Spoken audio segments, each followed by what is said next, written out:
مشرق حب محمد مطلع دیوان ما مطلع خورشید شقاش سینہ سوزان ما بلغ العلا بکماله كشف الدجى بجماله حسنت جميع خصاله صلوا عليه وآله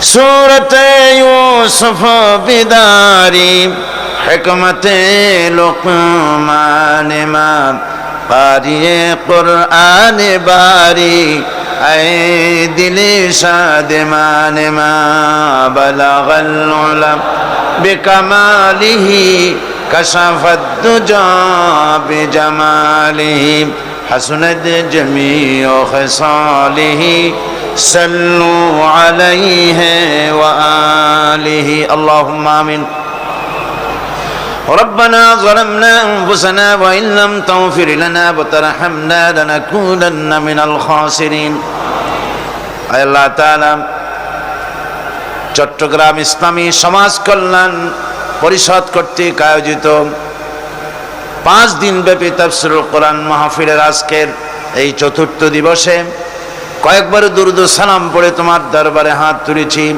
মেহেরবানি করে দুরূদ ও সালাম টুকুন সোনার মদিনায় নবী পাকের রওজা মুবারকে পৌঁছে দাও। तमाम পৃথিবীর মাটির নিচে যত মুমিন মুমিনাত শুয়ে আছেন তাদের আরওয়ার পরে সওয়াব পৌঁছে দাও। আয় আল্লাহ তাআলা এই মাহফিলের আয়োজন যারা করেছেন আর শোনার জন্য যারা এসেছেন, কিয়ামতের দিন মুসিবতের সময় এ মাহফিল আমাদের সকলের জন্য নাজাতের ওসিলা বানিয়ে দিও আল্লাহ। ইয়া রব करम तू अगर करे वो बात दे जुबां को जो दिल पर असर करे। रब्बना तक़ब्बल मिन्ना इन्नका अंतस समीउल अलीम व तुब अलैना इन्नका अंतत तव्वाबुर रहीम। सुब्हान रब्बिका रब्बिल इज्जति अम्मा यसिफून व सलामुन अलल मुरसलीन अल्हम्दुलिल्लाहि रब्बिल आलामीन। আল্লাহ পাকের দরবারে আমরা শুকরিয়া আদায় করছি, তিনি দয়া করে আমাদেরকে আজ এ মাহফিলে শরীক হওয়ার সুযোগ দিয়েছেন। তিনি যদি সুযোগ না দিতেন আমরা আসতে পারতাম না, কথা ঠিক কিনা? আজ বাংলাদেশের প্রতিবেশী দেশ থেকে ইন্ডিয়া, বার্মা ইত্যাদি এলাকা থেকে সপরিবারে আল্লাহর বান্দারা ছুটে এসেছেন কোরআনে কারীম শোনার জন্য। বাংলাদেশের প্রত্যন্ত অঞ্চল বিভিন্ন জেলা থেকে লোকেরা এখানে উপস্থিত হয়েছেন কোরআনে কারীমের আকর্ষণে। কোরআনে কারীম হচ্ছে একটা ম্যাগনেট, পৃথিবীর সর্বশ্রেষ্ঠ পাওয়ারফুল ম্যাগনেট। এ চুম্বকের আকর্ষণ অস্বীকার করার উপায় নাই। মানুষ আজ যে জিনিসকে খুঁজছে হন্যে হয়ে, বিশ্বব্যাপী কি নারী কি পুরুষ, কি হিন্দু কি মুসলমান, কি খ্রিস্টান কি বৌদ্ধ, কি সাদা কি কালো, বিশ্বজুড়ে মানব গোষ্ঠী যে জিনিসটির কাঙ্গাল, যে জিনিসটির জন্য হন্যে হয়ে ঘুরছে, সেই জিনিসটির নাম কি? না, হ্যাঁ ঠিক বলেছেন, সেই জিনিসটির নাম হচ্ছে পিস, ওটার নাম হচ্ছে শান্তি। আজকে ঘরে শান্তি নাই, বাইরে শান্তি নাই, স্কুলে কলেজে শান্তি নাই, সেক্রেটারিয়েটে শান্তি নাই, ক্যান্টনমেন্টে শান্তি নাই, পার্লামেন্টে শান্তি নাই, দেশে শান্তি নাই, বিদেশে শান্তি নাই, রাজনীতিতে শান্তি নাই, শিক্ষাঙ্গনে শান্তি নাই। শান্তি যেন কারো নাম ছিল। বেচারা শান্তি মরে গেছে কলেরা অথবা ডায়রিয়া হয়ে, কি বসন্ত হয়ে। বেচারা শান্তি মরেছে, ওর বাবাও মরেছে, ওর মাও মরেছে। ওর গোষ্ঠীতে বাতি দেওয়ার আজ আর কেউ নাই। সেজন্য আজ বিশ্বব্যাপী সমস্ত মানুষ যদি শান্তি শান্তি করে জিকির করে, শান্তি কি প্রতিষ্ঠিত হবে? হবে না। শান্তি প্রতিষ্ঠার লক্ষ্যে পৃথিবীর মানুষের চেষ্টার কোনো ত্রুটি ছিল না। সব রকমের প্রচেষ্টা করেছে পৃথিবীর বড় বড় দার্শনিক, বড় বড় চিন্তাবিদ, বুদ্ধিজীবী। তারা চেষ্টা করেছে পৃথিবীর মানুষকে শান্তি দেওয়ার জন্যে। এ শান্তির জন্য পুঁজিবাদীর খপ্পর থেকে, পুঁজিবাদের শোষণ থেকে, পুঁজিবাদের নিগ্রহ থেকে বাঁচার জন্য তৈরি হয়েছিল সমাজতন্ত্র। সেটি ছিল আরো মারাত্মক। এই সমাজতন্ত্র থেকে বাঁচার জন্য মানুষ পাগল হয়ে গেল। শেষ পর্যন্ত যুদ্ধ করে সমাজতন্ত্রের বিরুদ্ধে জিতে তারা মনে করলো অন্য কিছু একটা করলে শান্তি পাই নাকি। পুঁজিবাদ শান্তি দিতে পারল না, সমাজতন্ত্র শান্তি দিতে পারল না, জাতীয়তাবাদ শান্তি দিতে পারল না, ধর্মনিরপেক্ষ মতবাদও শান্তি দিতে পারে নাই। পেরেছে নাকি? পারে নাই। আমাদের বাড়ির কাছে আমাদের প্রতিবেশী দেশ ভারত, ওখানে সেকুলারিজম, ধর্মনিরপেক্ষ মতবাদ একটি প্রতিষ্ঠিত শাসনতান্ত্রিক সাংবিধানিক স্বীকৃত একটি মতবাদ। এই মতবাদ দিয়ে তারা দেশের জাতি, ধর্ম, বর্ণ নির্বিশেষে সকলকে শান্তি দেওয়ার লক্ষ্যে এই মতবাদটি তারা রেখেছিল তাদের সংবিধানে। আমার প্রশ্ন, 1947 সনে দেশ বিভাগের পর ব্রিটিশ থেকে একসঙ্গে দুটি দেশ স্বাধীন হলো, তদানীন্তন পাকিস্তান এবং ভারত ব্রিটিশ থেকে স্বাধীন হয়ে গেল। সেদিন থেকে নিয়ে এই পর্যন্ত ভারতে ধর্মনিরপেক্ষ মতবাদ দিয়ে কি শান্তি প্রতিষ্ঠিত হয়েছে? সেখানে কি সংখ্যা গরিষ্ঠ, সংখ্যালঘু সম্প্রদায় তারা কি তাদের ধর্ম কর্ম সঠিকভাবে পালন করতে সক্ষম? তাদের মসজিদ, তাদের গুরুদুয়ারা ইত্যাদিগুলি কি নিরাপদে আছে? নাই। বরং দেখা যাচ্ছে অশান্তির দাবানল জ্বলছে, সাম্প্রদায়িক দাঙ্গা চলছে, মানুষে মানুষে হত্যা, জিঘাংসা ইত্যাদি চলছে। সুতরাং দেখা গেল ধর্মনিরপেক্ষ মতবাদ, পৃথিবীর যত মতবাদ আছে ব্যর্থ মতবাদ, তার ভিতরে 1 নম্বরে পুঁজিবাদ, 2 নম্বরে সমাজবাদ, 3 নম্বরে জাতীয়তাবাদ, 4র্থ নম্বরে ধর্মনিরপেক্ষতাবাদ। 4টি মতবাদ হচ্ছে পৃথিবীর জঘন্যতম, নিকৃষ্টতম মতবাদ, ব্যর্থ মতবাদ। পৃথিবীর মানুষের জন্য একদিনের জন্য কল্যাণ বয়ে আনতে পারে না। এই অশান্তিকে দূরীভূত করার জন্য পৃথিবীতে আসলো লিগ অফ নেশনস। পৃথিবীকে কিছু দিতে পারলো না, ব্যর্থ হলো। লিগ অফ নেশনসের ব্যর্থতার পর পৃথিবীতে আবার আবিষ্কার হলো, আবার তৈরি হলো, জন্ম নিল ইউনাইটেড নেশনস অর্গানাইজেশন, ইউএনও তৈরি হলো, আকওয়ামে মুত্তাহিদা। ইউনাইটেড নেশনস অর্গানাইজেশন পৃথিবীর দুঃখী, গরিব, ছোট্ট ছোট্ট দেশগুলির জন্য বিরাট আজরাইলের রূপ ধারণ করেছে। পৃথিবীর মানুষকে কোনো কল্যাণ দিতে পারেনি। পৃথিবীর মানুষের কাছে অস্ত্র বিক্রি করা, মানুষে মানুষে হানাহানি বাড়িয়েছে। মানুষের কল্যাণের জন্য, দুঃখী মানুষের জন্য, গরিব মানুষের জন্য, নির্যাতিত মানুষের জন্য, তাদের সপক্ষে কথা বলার জন্য জাতিসংঘ পৃথিবীর ভিতরে ব্যর্থ, চরমভাবে ব্যর্থ, কিছুই করতে পারেনি। লিগ অফ নেশনস হলো, ইউনাইটেড নেশনস হলো, সেন্টো হলো, সিয়াটো হলো, ন্যাটো হলো, আসিয়ান হলো, শান্তি প্রতিষ্ঠার লক্ষ্যে আন্তর্জাতিক এবং দেশীয় বিভিন্ন রকমের সংগঠন হলো। শেষ পর্যন্ত উপমহাদেশে সার্ক তৈরি হলো। সেই সার্ক তৈরি হলো মানুষের শান্তির জন্য, এই এলাকার, এই ভূখণ্ডে যাতে মানুষ শান্তিতে থাকতে পারে। 7টি দেশের রাষ্ট্র সরকাররা মিলিতভাবে প্রচেষ্টা চালালো যাতে করে পারস্পরিক প্রতিবেশী সুলভ আচরণ করে পরস্পরের প্রতি ভালো ব্যবহার, সদ্ব্যবহার করে চলতে পারে। কিন্তু শেষ পর্যন্ত দেখা গেল সার্ক হয়ে গেল পুরা এলাকার মানুষের জন্য সার্ক। এটি হাঙ্গরে পরিণত হয়েছে।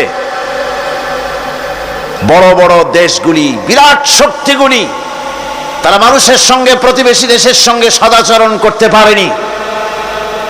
পার্লামেন্টে যখন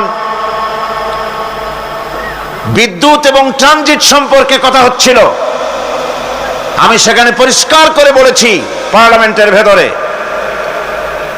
যে ভারত আমাদের পরীক্ষিত বন্ধু নয়।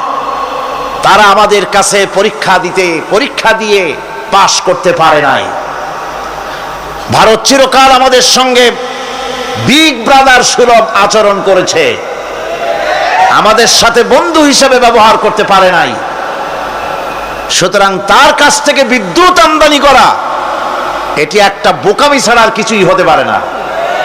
আমি পার্লামেন্টে বলেছি, বিদ্যুৎ হচ্ছে আত্মার মতো, প্রাণ শক্তির মতো, সভ্যতার প্রাণ শক্তি।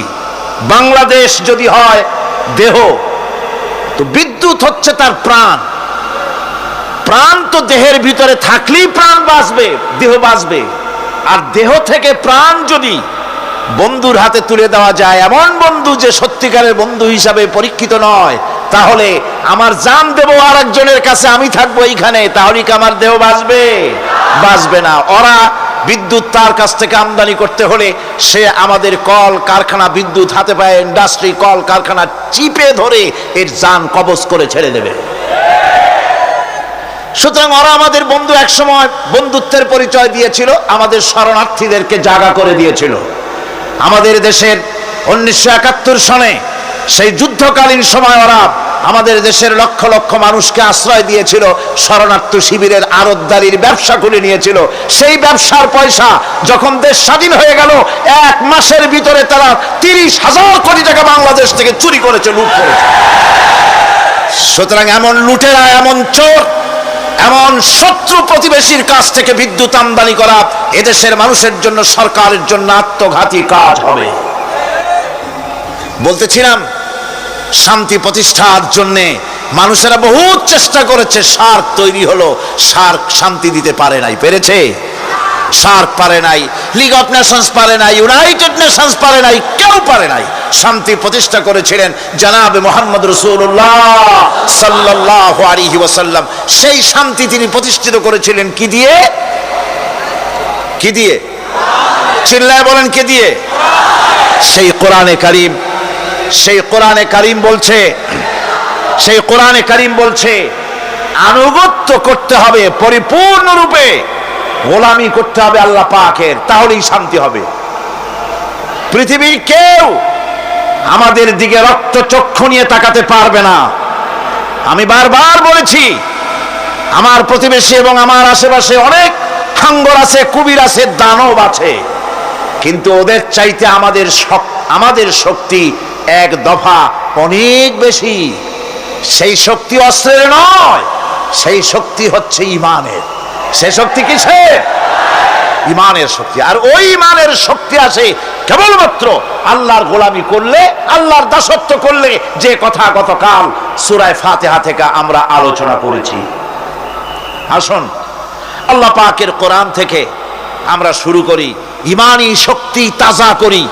মর্দে মুজাহিদ হতে হবে, ময়দানে ঝাঁপিয়ে পড়তে হবে, প্রয়োজনে রক্ত দিতে হবে, প্রয়োজনে জীবন দিতে হবে, প্রয়োজনে ফাঁসির মঞ্চে চড়তে হবে।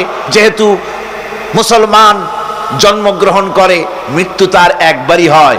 ইমানদার বীর পুরুষের মৌত হয় একবার, আর কাপুরুষের মৌত হয় অনেকবার। ঠিক কিনা? তো ইমানের শক্তি এটা সৃষ্টি হবে গোলামির মাধ্যমে। কিসের মাধ্যমে?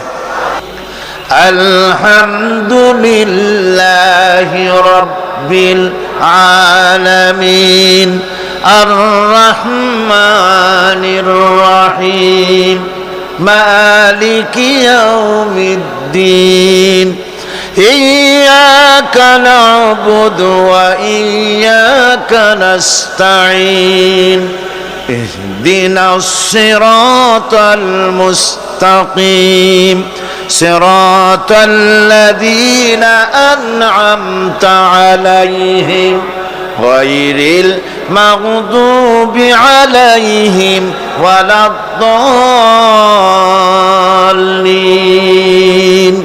আমিন। সূরা ফাতিহা। আমরা সূরা ফাতিহা থেকে আলহামদুলিল্লাহি রাব্বিল আলামিন আর রহমানির রহিম মালিক ইয়াউমিদ্দিন গতকালকে আলোচনা করেছি। ইয়াকা না'বুদু ওয়া ইয়াকা নাস্তাঈন, এর উপরে আলোচনা করতেছিলাম, আলোচনা শেষ করতে পারিনি। আমরা গতকাল কোরআনে কারিমে ইবাদত শব্দটি বিভিন্ন অর্থে ব্যবহার করা হয়েছে এই ব্যাপারে আলাপ করতেছিলাম, আলোচনা করতেছিলাম।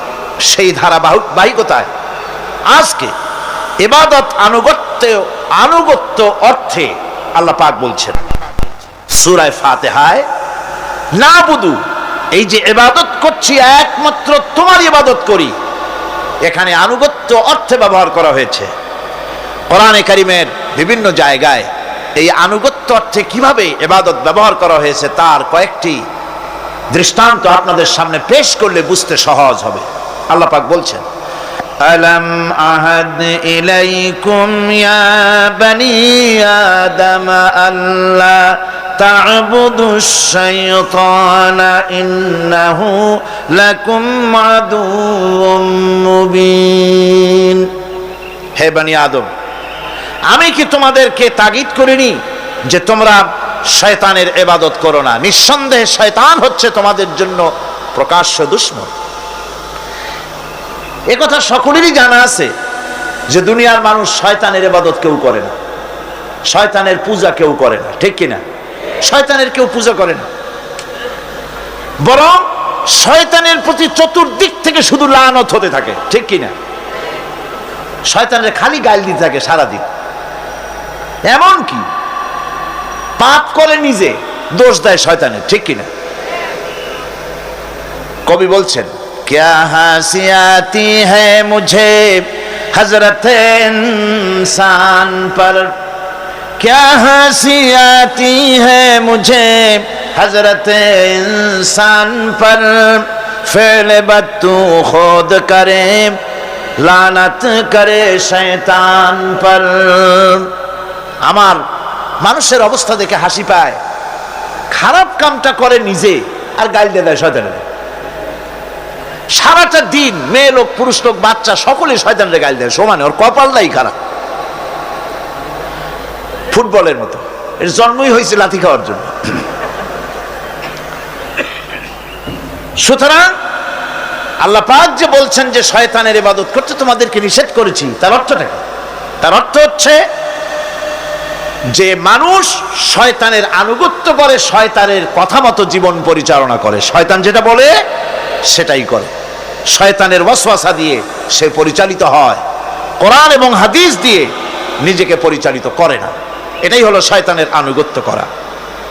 কিয়ামতের দিন আল্লাহ রাব্বুল আলামিন বলবেন, উহশুরুল লাযীনা যালামু ওয়া আযওয়াজাহুম ওয়া মা কানু ইয়াবুদুনা মিন দুনিল্লাহি ফাহদুহুম ইলা সিরাতিল জাহিম। আল্লাহ রাব্বুল আলামিন কিয়ামতের দিন তিনি বলবেন, যারা নাকি সেই সমস্ত শয়তান এবং তার অনুসারী, যারা নাকি আমাকে বাদ দিয়ে যারা অন্যদের ইবাদত করত, সেই ইবাদত যাদের করত, আনুগত্য গোলামি যাদের করত, তারা এবং তাদের সাথী সঙ্গে সবগুলিকে একত্রিত করো আর জাহান্নামের রাস্তা দেখিয়ে দাও, সকলকে জাহান্নামের পথ দেখিয়ে দাও। এই আয়াতে কারিমা দিয়ে প্রমাণ করা হচ্ছে, বোঝানো হচ্ছে আনুগত্য হতে হবে কেবলমাত্র আল্লাহ পাকের। সব বুঝে নির্দ্বিধায় বিনা প্রশ্নে যাকে স্বীকার করতে হবে, মানতে হবে, তিনি হচ্ছেন আল্লাহ সুবহানাহু ওয়া তাআলা এবং তার নবী জনাবে মুহাম্মদ রাসূলুল্লাহ সাল্লাল্লাহু আলাইহি ওয়াসাল্লাম। অন্য কাউকে কোরআন হাদিস দিয়ে যাচাই না করে কারো মতকে গ্রহণ করা যাবে না। আল্লাহ পাক বলছেন, ইত্তাখাযু আহবারাহুম ওয়া রুহবানাহুম আরবাবাম মিন দুনিল্লাহি ওয়াল মাসীহ ইবনে মারইয়াম وما أمروا إلا ليعبدوا إلها واحدا আল্লাহ পাক বলছেন তারা নিজেদের ওলামা মাশায়েখদেরকে আল্লাহর পরিবর্তে নিজেদের রব তারা বানিয়ে নিয়েছে, এবং তারা মসিহকে ঈসা আলাইহিস সালামকে মরিয়মের পুত্র ঈসাকে আল্লাহকে বাদ দিয়ে রব বানিয়ে নিয়েছে। অথচ হুকুম করা হয়েছে, আল্লাহ পাকের পক্ষ থেকে আদেশ করা হয়েছে একমাত্র আল্লাহ রব্বুল আলামিন ছাড়া কারো আনুগত্য করা যাবে না, গোলামি করা যাবে না, দাসত্ব করা যাবে না। এখানে ওলামা মাশায়েখ এবং পাদ্রী পুরোহিতদের রব বানিয়ে নেওয়ার যে কথাটা বলা হয়েছে সেটা হচ্ছে যে তাদেরকে আদেশ এবং নিষেধকারী হিসাবে মেনে নেওয়া হয়েছে, আল্লাহ রসুলের অনুমোদন ছাড়াই তাদেরকে গ্রহণ করা হচ্ছে, তাদের কথাগুলিকে শিরোধার্য করা হচ্ছে। আলেম ওলামা পীর দরবেশ যিনি হন না কেন, তিনি যে কথাটা বলবেন ওই কথার সমর্থনে কোরআন হাদিস আছে কিনা তা না জেনে গ্রহণ করা যাবে না। কথা আসতে বললেন কেন? গ্রহণ করা, এটার নাম ঈমান। এটার নাম কি? ঈমান। পীর সাহেব যদি বলেন পাগড়ি বাঁধতে হবে 15 হাত, হ্যাঁ 15 হাত কেন, 21 হাতও বাঁধবো, দেখতে হবে রাসূল করিম সাল্লাল্লাহু আলাইহি ওয়াসাল্লাম ওরকম বেঁধেছেন কিনা। এটার নামই হচ্ছে ঈমান। এটার নাম কি? ঈমান। পীর সাহেব শিখাই দিলেন এরকম জিকির করো, সকালে এরকম, বিকেলে এরকম, হ্যাঁ করবো, জিকির করবো না কেন? আল্লাহই তো জিকির করতে বলছেন, জিকির করব।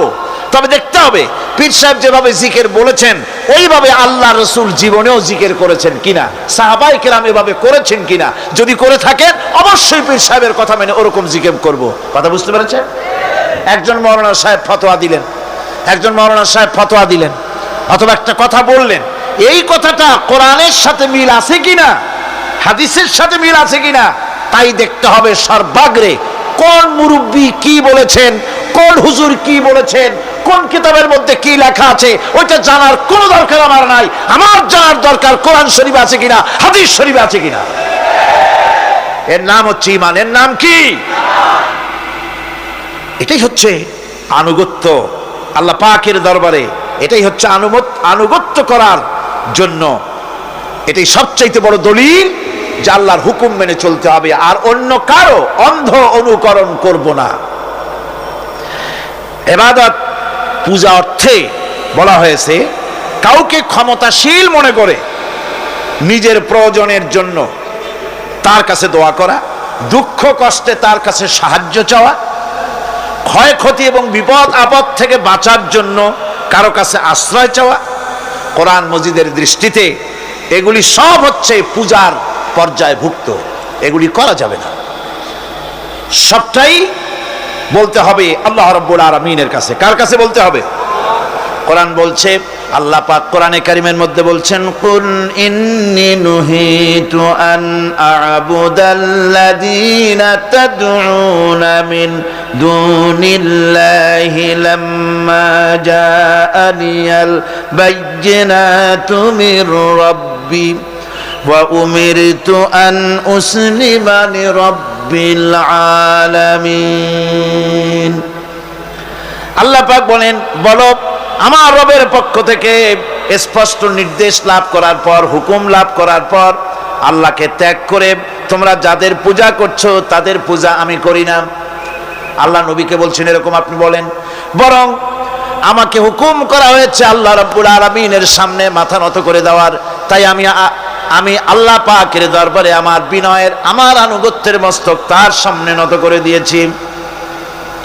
দুনিয়ায় মানুষেরা আল্লাহ রাব্বুল আলামিনকে বাদ দিয়ে যাদের কাছে সাহায্য চায়, যাদের কাছে গিয়ে সাহায্য প্রার্থনা করে, ছেলে হয় নাই ছেলে চায়, মেয়ে হয় নাই মেয়ে চায়, ব্যবসায় উন্নতি হয় না বলে ব্যবসার জন্য তাদের কাছে চায়।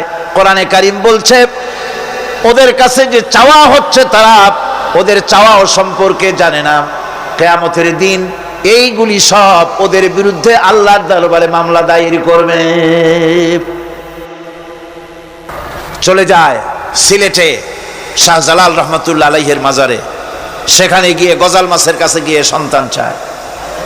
চট্টগ্রামে বাজেবস্তান যেখানে কচ্ছপ আছে, এই কচ্ছপের কাছে গিয়ে এখানে সন্তান কামনা করে। কি আজীব তামাশা! এর নাম মুসলমান, এর নাম মুসলমান। কয়েক বছর আগে আমার নিজের চোখে দেখেছি, অনেক বছর আগে একবার দেখতে গিয়েছিলাম অবস্থাটা কি। সেখানে দেখলাম গাছের সাথে দড়ি দিয়া সুতা দিয়া পাথর ইট বাঁধে রাখছে। এগুলো কি শুনলাম, এগুলি যাদের বাচ্চা হয় না তারা এগুলি গাছের সাথে বেঁধে রেখে আসছে। ওই ইটে যেরকম ভার ওই রকম সন্তানের ভার পেটের মধ্যে হইয়া আস্তে আস্তে সন্তান হবে। কি ফিলসফি, আজীব তামাশা। এরপর আমার নিজের চোখে দেখেছি বিরাট বিরাট কচ্ছপ, এই কচ্ছপগুলির পায়ে হাত দিয়ে চুমা খাইতেছে মুসলমান। নাউযুবিল্লাহি মিন যালিক।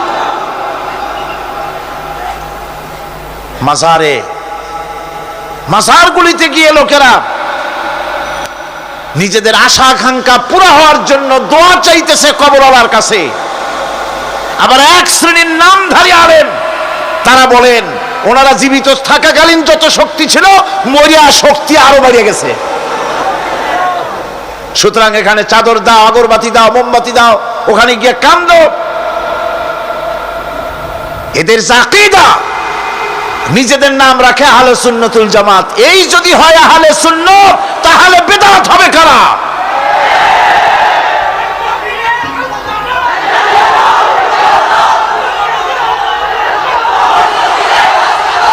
কবর, মাজার, ওলিউল্লাহদের মাজার, থামুন। ওলিউল্লাহদের মাজার তো ভালো কথা, মর্যাদার সাথে সুন্দর করে তা রাখতে হবে, যত্ন সহকারে রাখতে হবে, তার পবিত্রতা রক্ষা করতে হবে। কিন্তু মাজারে গিয়ে আপনি কিছু চাইতে পারবেন না। কোরআনের আল্লাহ পাকের হুকুমের সম্পূর্ণ বিপরীত। কি আজে বাজে মশলা দিয়া তারপরে মানুষদেরকে বিভ্রান্ত করতেছে, মানুষকে আল্লাহর মাকামে নিয়ে গিয়েছে। নাউযুবিল্লাহি মিন যালিক। সুতরাং এর থেকে গোটা জাতিকে বাঁচাবার জন্য জিহাদ ঘোষণা করতে হবে। শিরক এবং বেদাতের শেষ শিকড়টি টেনে মূলোৎপাটিত করে দিতে হবে। মাজারকে পূজার জায়গা বানানো যাবে না। সুতরাং কোরআনে কারীম বলছে যে একমাত্র গোলামি, আনুগত্য সবটা হবে আল্লাহ রাব্বুল আলামিনের। অন্য কারো সামনে মাথা নত করা যাবে না। যা বলার, যা চাওয়ার সবকিছুই তাকেই বলতে হবে। বন্ধুগণ, আল্লাহ রাব্বুল আলামিন বলছেন وَيَعْبُدُونَ مِن دُونِ اللَّهِ مَا لَا يَضُرُّهُمْ وَلَا يَنفَعُهُمْ وَيَقُولُونَ هَؤُلَاءِ شُفَعَاؤُنَا عِندَ اللَّهِ। এই সব লোকেরা আল্লাহকে পরিত্যাগ করে তারা এমন সব জিনিসের পেছনে দৌড়ায় যারা তাদের কোনো উপকারও করতে পারবে না, ক্ষতিও করতে পারবে না। আমরা তো এই কথাই বলি কালেমার ভিতরে, খাইরিহি ওয়া শাররিহি মিনাল্লাহি তাআলা। ভালো হোক মন্দ হোক সব কার কাছ থেকে হয়? বলেন সবাই, কার কাছ থেকে হয়? ভালো মন্দ সবই হয় আল্লাহ পাকের পক্ষ থেকে। আমার ভালো আমার মন্দ সবই তিনি করেন। কোরআনে কারীম অন্যত্র বলছি والذين تدعون من دونه لا يستطيعون نصركم ولا أنفسهم ينصرون। আল্লাহ ছাড়া তোমরা যাদেরকে ডাকছো তারা তোমাদের উপকার করা তো দূরের কথা, তারা নিজেদের উপকার করতে পারবে না। অর্থাৎ এ কথাগুলি মূর্তির ব্যাপারে যেভাবে সত্য, এই কথাগুলি তেমন সকলের বেলায় প্রযোজ্য। মানুষের উপকার করা, মন্দ করা, ভালো করা সবটা করার মালিক আল্লাহ রাব্বুল আলামিন। আল্লাহ কাউকে এজেন্সি দেন নাই যে সন্তান দেবে এরা, শিক্ষার বরকত দেবে ওরা, জমিনের ফসল দেবে তারা। এইরকম হিন্দু ধর্মে যেভাবে ৩৩ কোটি খোদা আছে, এক এক খোদার এক এক দায়িত্ব। দেশে প্রেসিডেন্ট থাকে, প্রধানমন্ত্রী থাকে, দেশ চালাবার জন্য মন্ত্রণালয় ভাগ করে দেয়। যেহেতু মানুষের দুর্বলতা আছে, দুর্বলতা আছে কার? মানুষের। একা সব পারে না বলেই মন্ত্রণালয় থাকে। আল্লাহ কি এতই দুর্বল? যে অনেকগুলি মন্ত্রণালয় খুলে বসছে, অমুক পীর সাহেব ছেলে দেবে, অমুক খাজা বাবা মাইয়ে দেবে, অমুক মূর্তিগুলোয় তাই দেবে, অমুকে অমুক দিবে। নাউযুবিল্লাহি মিন যালিক। অবাক হবেন মানুষের আকীদা কত খারাপ। বহুত পীর এমন আছে মুরিদেরা তাদের মেয়েদেরকে তাদের কাছে খেদমতের জন্য পাঠিয়ে দেয়। যুবতী মেয়েরা পা চেপে পীরের খেদমত করে, বউ দিয়া খেদমত করে। মেয়েগুলি বয়সপ্রাপ্ত মেয়েদের গায়ে হাত দিয়া পীরের দোয়া করে, ফু দেয়। এগুলি পীর নয়, এগুলি শয়তান।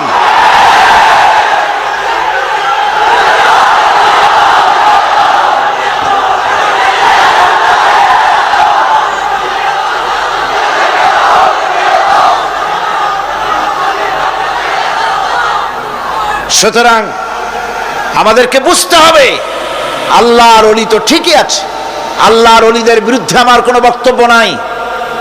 যারা আল্লাহর ওলি হক তাদেরকে সম্মান করি, শ্রদ্ধা করি, ঠিক কিনা? যাদের কাছে ইলম আছে, সাজাইয়া গুছাইয়া একটা বিশাল কিছু বানাইয়া পেটের মধ্যে বোমা মারলেও কিছু পাওয়া যায় না, বিরাট একটা কেবলা। নামের আগে এত কিছু বসায়, হায় হায়, নামই খুঁজে পাওয়া যায় না। সিরাজুস সালিকিন, মিসবাহুল আরিফিন, রাহনুমায়ে বেদাত, আশিকে পামদান, সিয়াহে দানদান। মানে নামের শেষে শুধু আলাইহিস সালাম লিখতে বাকি থাকে, আর সব লেখে। পীরকে মর্যাদা দিয়ে আল্লাহর আসন পর্যন্ত নিয়ে যায়, নাউযুবিল্লাহ। আপনারা বিশ্বাস করুন, মনের মধ্যে ঈমান রাখবেন, কোন পীরের বাপের ক্ষমতা নাই বদদুয়া দিয়ে আপনাকে ধ্বংস করে দিতে পারে। কোন পীরের বাপের ক্ষমতা নাই দোয়া করে 10 তলা বিল্ডিং এর মালিক বানাই দিতে পারে, যদি আল্লাহ রাজি থাকে। যদি আল্লাহ রাজি না থাকেন, আল্লাহ পাক যদি রাজি থাকেন, তাহলে কারো দোয়ায় ভাগ্য ভালো হতেও পারে। কথা বুঝে আসছে? সুতরাং ভয় করতে হবে কাকে? আল্লাহ পাককে। কাকে ভয় করতে হবে? আল্লাহ পাককে ভয় করতে হবে। সৌভাগ্য দুর্ভাগ্য সবটার মালিক আল্লাহ। হক্কানি ওলি যারা, সত্যিকারের পীর যারা, তারা এইভাবে করে শান শওকাত ইত্যাদি হাই ফাই করে অস্থির করে ভালাইয়া রাজা বাদশাদের মতো চলাফেরা তারা করেন না। কথা ঠিক কিনা? তাদের ইলম কালাম থাকে, মানুষকে হকের দাওয়াত দেন, হক কথা বলেন। হক কথা বলে যদি জেলে যেতে হয় তাও যেতে রাজি আছে তারা। এরকম হয়েছে না, নমুনা আছে না? সুতরাং মনে রাখতে হবে, ভালো মন্দ করার সবটা মালিক হচ্ছে আল্লাহ। এটা যদি বিশ্বাস না করি, তাহলে ইয়াকা নাবুদু বলার কোনো মানে নাই।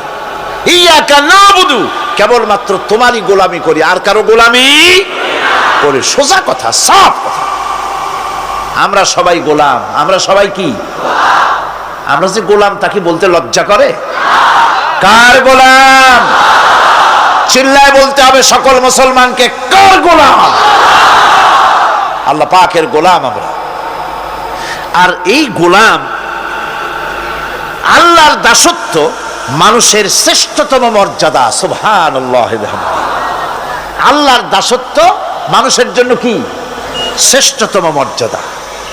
যেহেতু আল্লাহর দাসত্ব করাই হলো সৃষ্টির মূল উদ্দেশ্য, তাই একজন মানুষকে সত্যিকার মর্যাদার উচ্চ শিখরে পৌঁছার অর্থই হলো তিনি কাজকর্ম দিয়ে প্রমাণ করবেন তিনি আল্লাহ পাকের খাঁটি বান্দা, আল্লাহ পাকের খাঁটি গোলাম। তাই কোরআনে কারিমে আমরা দেখতে পাই যে আল্লাহ পাক যেখানে খুব স্নেহ করে, আদর করে যখন বান্দাদের সম্পর্কে কিছু বলতে চেয়েছেন, তখন তিনি আব্দুন শব্দ ব্যবহার করেছেন। আদর করে, স্নেহ করে, দয়া করে যদি কারো ব্যাপারে কিছু বলতে চেয়েছেন, তখন আল্লাহ তাকে কি বলেছেন? আব্দ। আব্দ মানে হলো বান্দা। যেমন বেহেশতীদের সম্পর্কে আল্লাহ পাক বলেছেন, আইনা ইয়াশরাবু বিহা ইবাদুল্লাহি ইউফাজ্জিরুনাহা তাফজীরা। জান্নাতের মধ্যে একটি প্রবাহমান ঝর্ণা আছে, আল্লাহর বান্দারা সেখান থেকে পান করতে পারবে। সেই ঝর্ণা থেকে তৃষ্ণা নিবারণ করবে এবং নিজেদের ইচ্ছে মতো তারা এই ঝর্ণার শাখা প্রশাখা নিজেদের এরিয়া পর্যন্ত নিয়ে যেতে পারবে।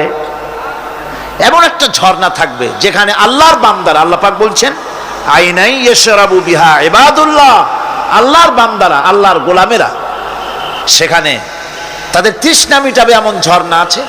ওই ঝর্ণার কাছে যাওয়ার দরকার নাই, তাদের ইঙ্গিতে ইচ্ছা অনুযায়ী তাদের ঘরের দরজা পর্যন্ত যেখানে খুশি সেখানের শাখা প্রশাখা প্রবাহিত করে নিতে তারা সক্ষম হবে। মুমিন বান্দার গুনাহবলী বলতে গিয়ে, মুমিন বান্দার গুনাহবলী বর্ণনা করতে গিয়ে আল্লাহ রাব্বুল আলামিন বলেছেন ওয়া ইবাদুর রাহমানিল্লাযীনা ইয়ামশুনা আলাল আরদি হাওনা। রহমানের বান্দা হলো তারা যারা জমিনের উপরে চলাফেরা করার সময় বিনয়ের সাথে চলাফেরা করে, তারা হচ্ছে রহমানের বান্দা। কার বান্দা? রহমানের বান্দা। আদর করে আল্লাহ বলছেন বান্দা, গোলাম।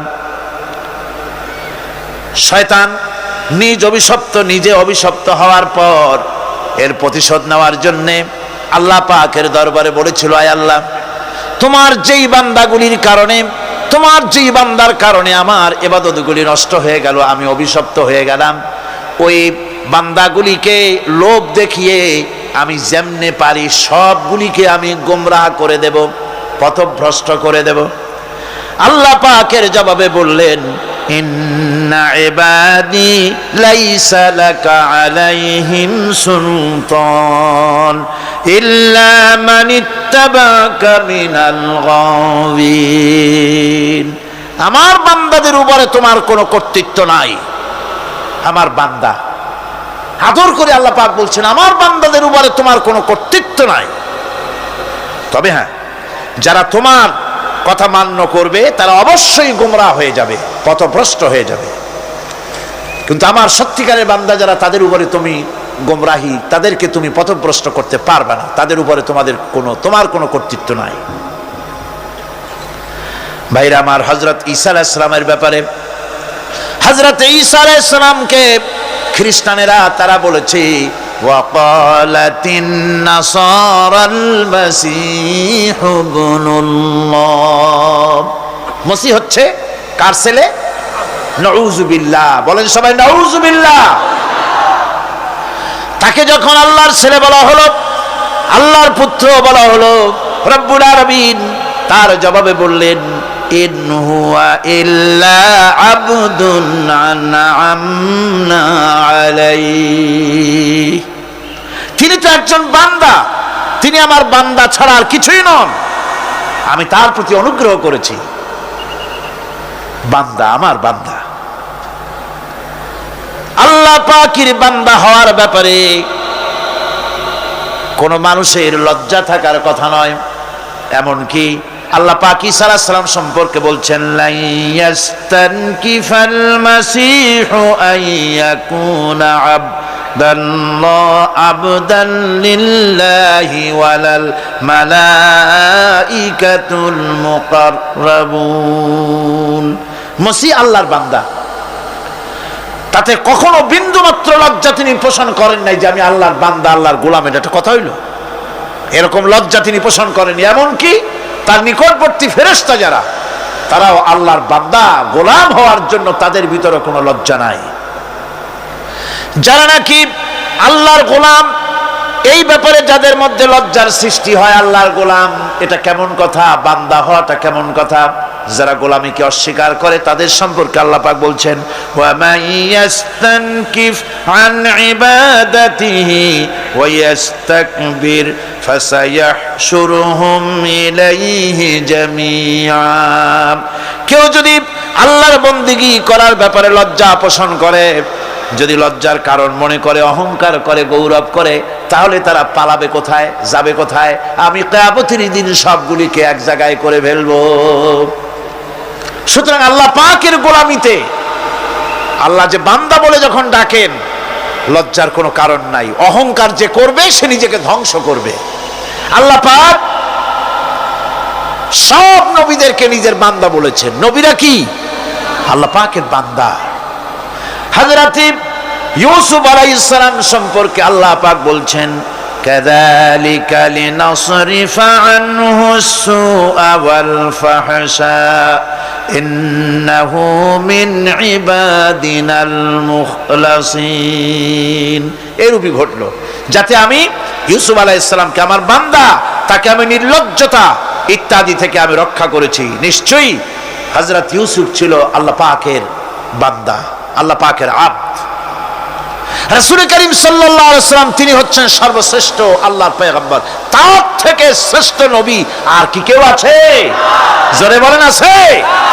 তার থেকে মাহবুব, তার থেকে শ্রেষ্ঠ আল্লাহর কাছে আর কেউ নাই। সেই নবীকে আল্লাহ রাব্বুল আলামিন কোরআনে কারীমের ভিতরে তাকে আব্দ বলেছেন। কি বলেছেন? অনেকগুলি আয়াত আছে যে আয়াতের ভিতরে আল্লাহ পাক তার নাম নেন নাই, নবী বলেন নাই, রাসূল বলেন নাই, শুধু বলেছেন আব্দ। যেমন ফাআওহা ইলা আবদিহি মা আওহা, অতঃপর তার বান্দার নিকট যা ওহী করার ছিল তা তিনি করলেন। সেই বান্দাকে মুহাম্মদ সাল্লাল্লাহু আলাইহি ওয়াসাল্লাম।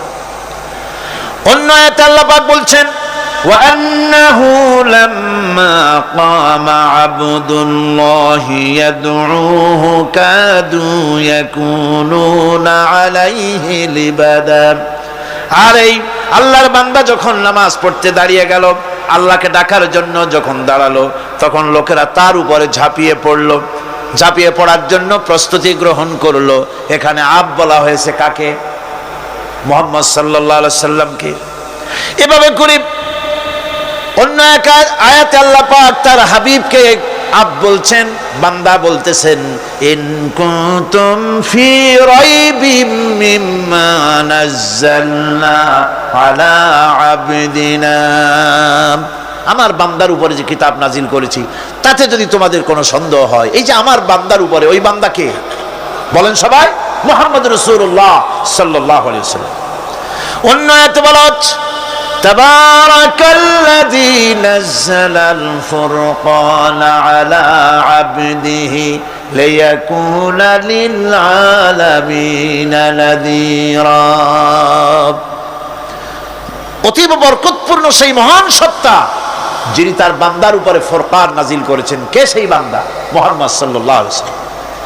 মেরাজের ঘটনা বলতে গিয়ে আল্লাহ রাব্বুল আলামিন বলতেছেন, সুবহানাল্লাযী আসরা বিআবদিহি লাইলাম মিনাল মাসজিদিল হারামি ইলাল মাসজিদিল আকসা। পবিত্র সেই মহান সত্তা যিনি তার বান্দাকে ইসরা করিয়েছেন। কে সেই বান্দা? মুহাম্মদ রাসূলুল্লাহ সাল্লাল্লাহু আলাইহি ওয়াসাল্লাম। সুতরাং আবদিয়াত, ইবাদত, গোলামি, এটা হচ্ছে মানুষের জীবনের সবচেয়ে বড় মর্যাদাকর খেতাব আল্লাহর পক্ষ থেকে, আল্লাহর বান্দা হওয়া। গোলামি পরিপূর্ণরূপে হবে কেবলমাত্র আল্লাহ পাকের। এই গোলামির জন্যই আল্লাহ পাক আমাদেরকে সৃষ্টি করেছেন, অন্য কোনো কাজে আমাদেরকে সৃষ্টি করেন নাই। সেই জন্য আমাদেরকে গোলামি করতে হবে, আনুগত্য করতে হবে কেবলমাত্র কার বলুন তো? এই গোলামি যদি সঠিকভাবে করি, যদি বান্দারা যারা আল্লাহ পাকের বান্দা বলে, গোলাম বলে নিজেদেরকে দাবি করে, যদি সঠিকভাবে ইবাদতটা করা যায়, তাহলে আল্লাহ তাদের জন্য কি ওয়াদা করেছেন শুনুন। দুনিয়ায় তাদেরকে আল্লাহ পুরস্কার দেবেন, আখিরাতেও দেবেন। এটা বন্ধ করেন। দুনিয়া এবং আখিরাতে আল্লাহ পুরস্কার দেবেন। সে পুরস্কারটা কি? দুনিয়ার পুরস্কারটা আগে শোনেন। আল্লাহ পাক বলেন, যারা আমার ইবাদত করবে তাদের ব্যাপারে আমার ওয়াদা শোনো। ওয়াদাল্লাহুল্লাযীনা আমানু ওয়া আমিলুস সালিহাতি লায়াস্তাখলিফান্নাহুম ফিল আরদি কামাস্তাখলাফাল্লাযীনা মিন ক্বাবলিহিম। তোমাদের মধ্যে যারা ঈমান এনেছে এবং সৎ কাজ করেছে, আল্লাহ রাব্বুল আলামিন তাদের ব্যাপারে আল্লাহর ওয়াদা হচ্ছে, আল্লাহর প্রতিজ্ঞা হচ্ছে, আল্লাহ ওয়াদা করতেছেন তাদেরকে জমিনের উপরে প্রতিষ্ঠিত করবেন। যেমন করে তোমাদের পূর্বপুরুষদেরকে প্রতিষ্ঠিত করা হয়েছিল, ওইভাবে তোমাদেরকে প্রতিষ্ঠিত করা হবে। সুবহানাল্লাহ। প্রতিষ্ঠিত করা হবে মানে রাষ্ট্র ক্ষমতা দেওয়া হবে। কি দেওয়া হবে? যদি গোলাম হও, যদি কি হও? গোলাম। আল্লাহ পাক বলছেন শুধু তাই নয়, আমি আমার দিনকে যারা প্রতিষ্ঠা করবে, আমার গোলামেরা যদি, আমার বান্দারা সঠিকভাবে যদি আমার গোলামি করে, ঈমান আনে, আমলে সালেহ করে, নেক কাজ করে, আমি তাদেরকে রাষ্ট্র প্রতিষ্ঠার সুযোগ করে দেব। আর তাদের জন্য ভীতির পরিবর্তে, সন্ত্রাসের পরিবর্তে শান্তি কায়েম করে দেব। সুবহানাল্লাহ। وَلَيُمَكِّنَنَّ لَهُمْ دِينَهُمُ الَّذِي ارْتَضَىٰ لَهُمْ وَلَيُبَدِّلَنَّهُمْ مِنْ خَوْفِهِمْ أَمْنًا। তাদের দিনকে তারা নিজেদের জন্য যা পছন্দ করেছে অবশ্যই তিনি তা কায়েম করে দিবেন, এবং সন্ত্রাস আর ভীতির পরিবর্তে আল্লাহ নিরাপত্তা দান করবেন। যেরকম সুবহানাল্লাহ। সন্ত্রাস বন্ধ হবে, চুরি, ডাকাতি, জেনা, ব্যভিচার সব বন্ধ হয়ে যাবে। তোমরা ক্ষমতায় থাকবে, তোমরা ডমিনেটেড হবে না, তোমরা ডমিনেট করবে, গোটা পৃথিবীকে শাসন করবে, শাসিত তোমরা হবে না। আর ভীতির পরিবর্তে নিরাপত্তা তোমরা লাভ করবে। কি করলে? ইয়াবুদুনানি লা ইউশরিকুনা বি শাইআ। সুতরাং তারা যেন আমার ইবাদত করে এবং আমার সঙ্গে যেন কাউকে শরীক না করে। আল্লাহ বলছেন তোমরা যদি আমার সাথে শরীক না করো, ইবাদতের মধ্যে কাউকে যদি শরীক স্থাপন না করো, আর যদি তোমরা আমার ইবাদতটা সলিডভাবে আমার জন্যই করো, তাহলে রাষ্ট্র ক্ষমতা তোমাদের হাতে আসবে, সন্ত্রাস নির্মূল হবে, শান্তি প্রতিষ্ঠিত হবে। এই হচ্ছে দুনিয়ার পুরস্কার। এটা কিসের পুরস্কার? আর আখিরাতের পুরস্কারের কথা বলা হচ্ছে। وَمَن يُطِعِ اللَّهَ وَرَسُولَهُ وَيَخْشَ اللَّهَ وَيَتَّقِهِ فَأُولَئِكَ هُمُ الْفَائِزُونَ। যে ব্যক্তি আল্লাহ এবং রাসূলের আনুগত্য করেছে, আল্লাহকে ভয় করে চলেছে, তার গজব থেকে বেঁচে রয়েছে, সেই হচ্ছে সফল কাম। সফল কাম মানে কি? কিয়ামতের দিন আল্লাহ পাক তাদেরকে জান্নাত দান করবেন। আল্লাহ পাক তাদেরকে কিয়ামতে কি দিবেন? জান্নাত দিবেন, চিরস্থায়ী শান্তির জায়গা, সেই জান্নাত লাভ করা যাবে।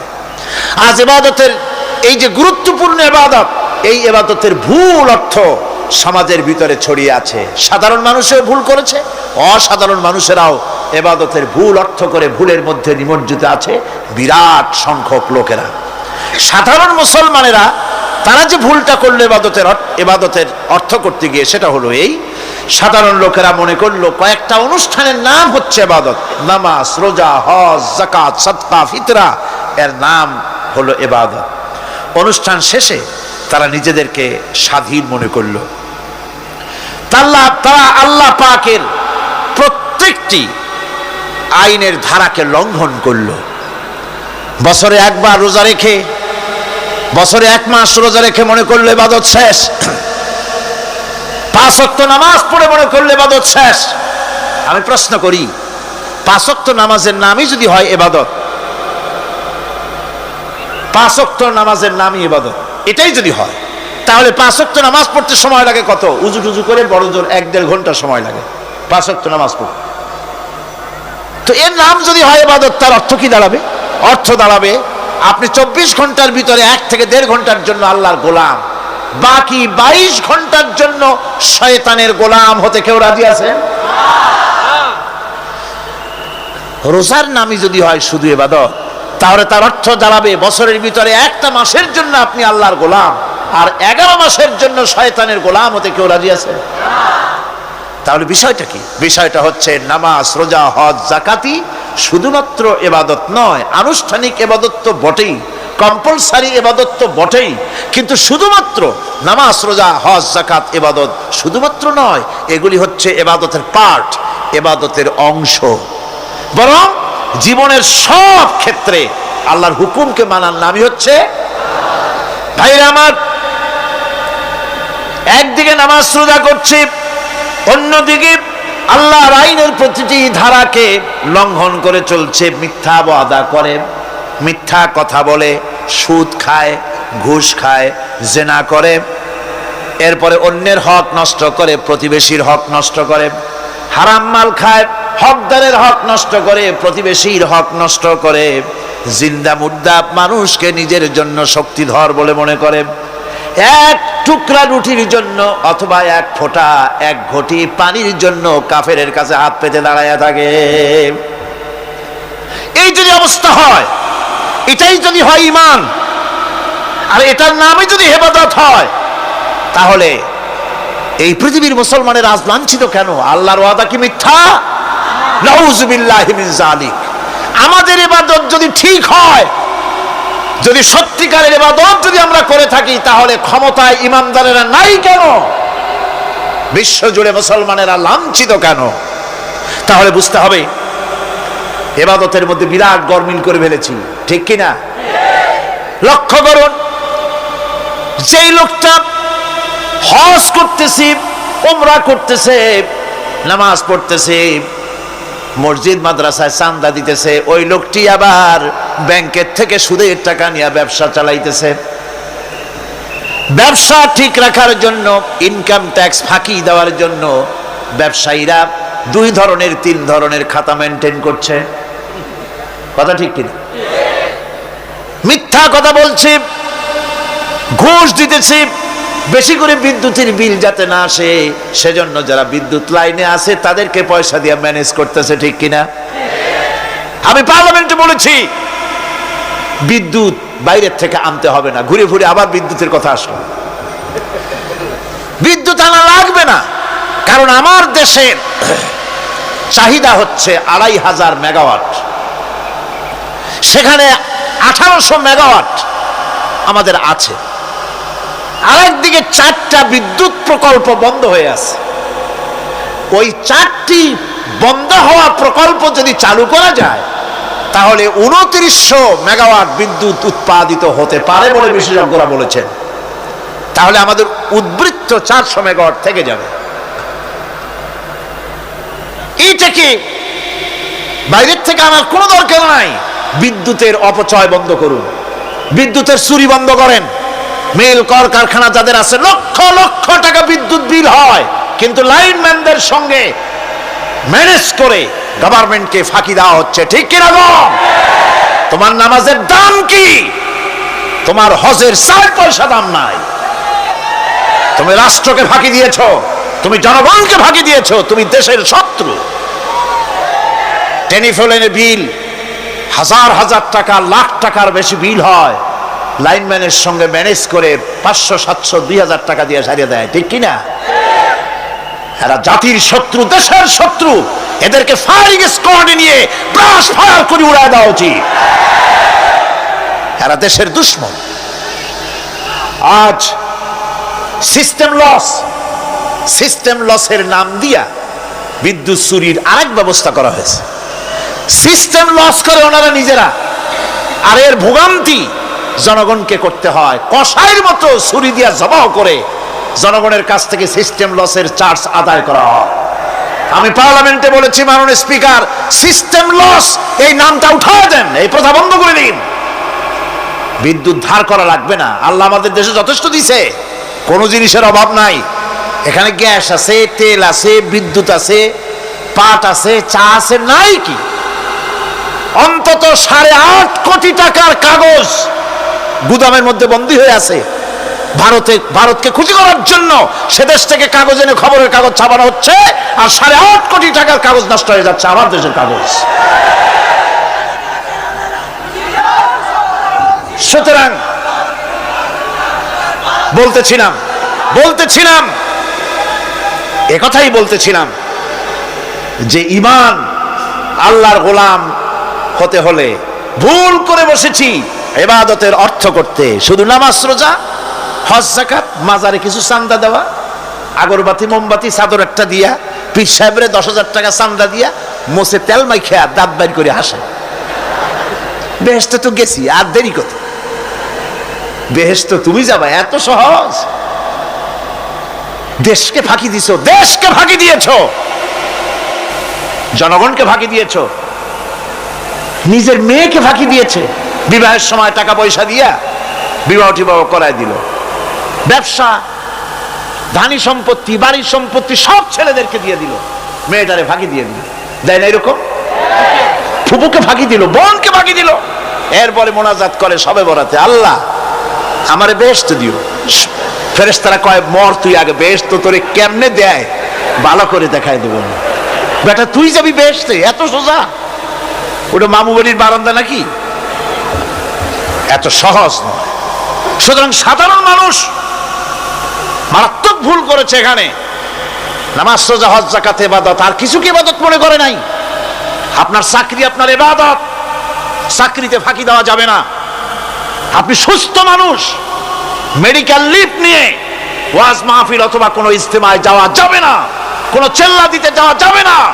মেডিকেল লিভ নিয়ে আপনি সুস্থ মানুষ, কেন আপনি মেডিকেল লিভ নিচ্ছেন? আপনি ফাঁকি দিতে পারবেন না। সরকারি চাকরি করেন, মিল কল কারখানায় চাকরি করেন, ফরজ নামাজ পড়েছেন ভালো কথা, সুন্নাত পড়েছেন ভালো কথা, নফল পড়বেন না। জোহরের নফল পড়া বাদ দিন। যদি আপনি চাকরিজীবী হন, চাকরি করেন, ওটাই ইবাদত। এর নাম ইসলাম, এর নাম ইসলাম। গভর্নমেন্ট যে বেতন দেয় সেই বেতনের উপরে সন্তুষ্ট থাকুন, ঘুষ খাইয়েন না। যদি বেশি বেতন লাগে গভর্নমেন্টের কাছে দাবি জানান যে আমাদের বেতন বাড়ায় দাও। ঘুষ খাবেন কেন? হারাম। জোরে কোন এটা কি? এই ঘুষের টাকা মাজারে দিয়া, পীরেরে দিয়া আল্লাহরে খুশি করবেন, এত সহজ না, এত সহজ না।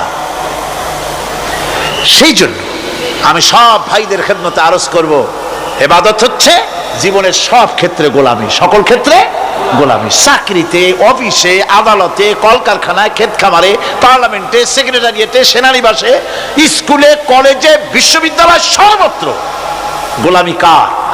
আল্লাহ পাকের। রিজকে হালাল করতে হবে, উপার্জনকে হালাল করতে হবে, সত্যিকারের আল্লাহর গোলাম হতে হবে।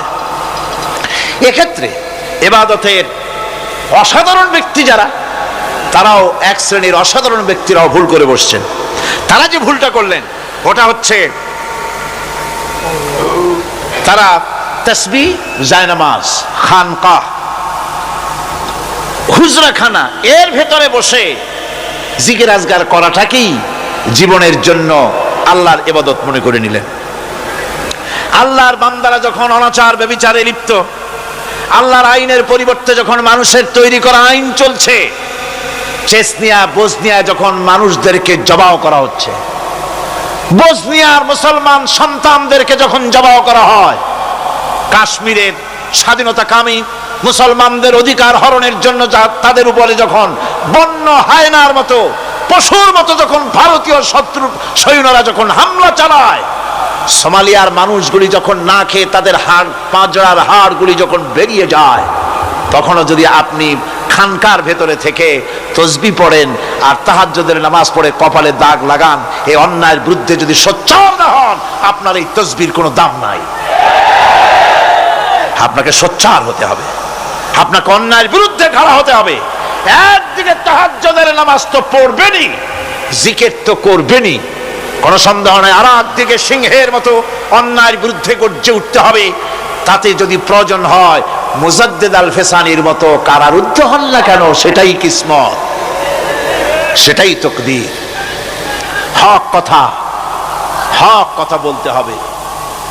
এই জন্য আমার বারবার মনে পড়ে আজকের এক শ্রেণীর লোক আমাদের দেশে এক শ্রেণীর লোক বাইরের থেকেও আসে, বিদেশ থেকেও আসে, নামের আগে আওলাদে রসুল লাগান। ফেদায়ে রসুল, মুজাহিদে মিল্লাত, আওলাদে রসুল। আজীব, তুমি আওলাদে রসুল?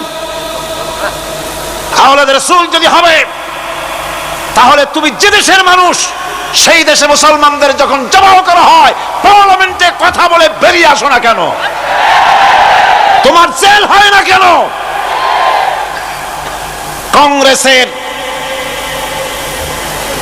সেন্ট্রাল বডির সদস্য হয়ে আওলাদে রসুল লাগাইয়া বাংলাদেশের রাজনীতিতে নাক গলাতে দেওয়া হবে না। এরা কংগ্রেসের পা চাটা গোলাম। এদেরকে চিনতে হবে, যারা আমার দেশে এসে মুসলমানদের মধ্যে বিভেদ সৃষ্টি করতে চায়। আমার মুসলমান ভাইয়েরা, সুতরাং আজকে আমাদেরকে বুঝতে হবে, নামের আগের 14 হাত লম্বা বিশেষণ দেখে ভুললে চলবে না। কথা মনে থাকবে? এরা কংগ্রেসের গোলাম। বাবরি মসজিদ যখন ভেঙে ফেলা হলো, তখন তো কই কোন আওলাদের রাসূলের নাম তো শুনি নাই। তখন তো নামটা শুনছি ওই বুখারী বেটার, বাপের বেটা ইমাম বুখারী। তিনি বলেছেন, আমি ভারতের দিল্লির জুমা মসজিদের ইমাম শুধু নই, আমি ভারতের 18 কোটি মুসলমানের ইমাম। বাবরি মসজিদকে গড়ে দিতে হবে। কোরআন শরীফের বিরুদ্ধে যখন কলকাতা হাইকোর্টে কেস করা হয়েছিল কোরআনকে ব্যান করার জন্য, কই সেদিন তো কোনো আওলাদ রাসূলের নাম শুনি নাই। সেদিন তো ওই বুখারী বেটাই বলেছেন, ভারতের হাইকোর্ট থেকে কোন জাজ, কোন বিচারক যদি কোরআন শরীফ ব্যান করা হলে বলে এই কথাটি উচ্চারণ করে, তাহলে আমি তাকে পায়ের তলে পাড়িয়ে ধরে বাম হাত দিয়ে তার জিহ্বাটা টেনে ছিঁড়ে ফেলে দেব।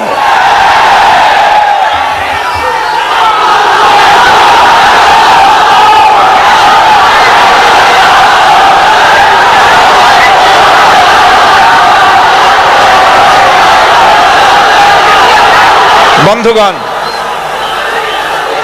সুতরাং আমাদেরকে বুঝতে হবে। বসুন, বেয়াদবি করবেন না, বসেন। আমাদেরকে বুঝতে হবে খানকায় শুধু জিকির আজগার করলেই চলবে না।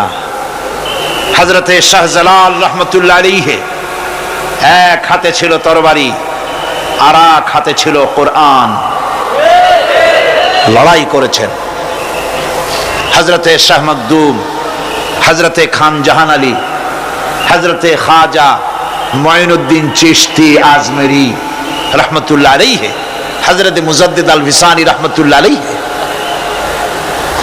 মুরিদের বাড়ি জম্মের খাওয়া খাইয়া পেটটা কুমিরের মতো বড় করে নাই। জেল খেটেছে হক কথা বলতে গিয়ে। বাপের বেটা হও, নিজের দেশে কথা কও। বাংলাদেশে এসে তারপরে জনগণের টাকা লুটপাট করার ক্ষমতা হোক, কাউকে অধিকার দেওয়া হবে না। আমার বন্ধুগণ, আল্লাহর ওলি যারা, তারা এভাবে করে জনগণের খেদমত করেছেন, কথা বলেছেন। সুতরাং শুধু জিকির আজগার করলেই হবে না, হক কথা বলতে হবে স্পষ্ট করে। এটাই হলো ইবাদতের হক আদায় হবে যদি সত্যিকারের হক কথা বলা যায়। অসাধারণ ব্যক্তিরা ময়দানে কথা বলবেন, হক কথা বলবেন, অন্যায়ের বিরুদ্ধে সোচ্চার হবেন। আর সাধারণ জনগণ কথা ও কাজের মিল করবেন, নামাজ রোজা হজ যাকাত করবেন যার কথা মতো, রাজনীতি অর্থনীতি সমাজনীতি করবে সেই আল্লাহর কথা মতো। তাহলেই সত্যিকারের মুসলমান হওয়া যাবে। কথা বুঝে আসছে কিনা ভাই? কথা বুঝে আসছে কিনা? একটু জোরে সরে জিকির করেন, লা ইলাহা ইল্লাল্লাহ, লা ইলাহা ইল্লাল্লাহ, লা ইলাহা ইল্লাল্লাহ। আরো জোরে,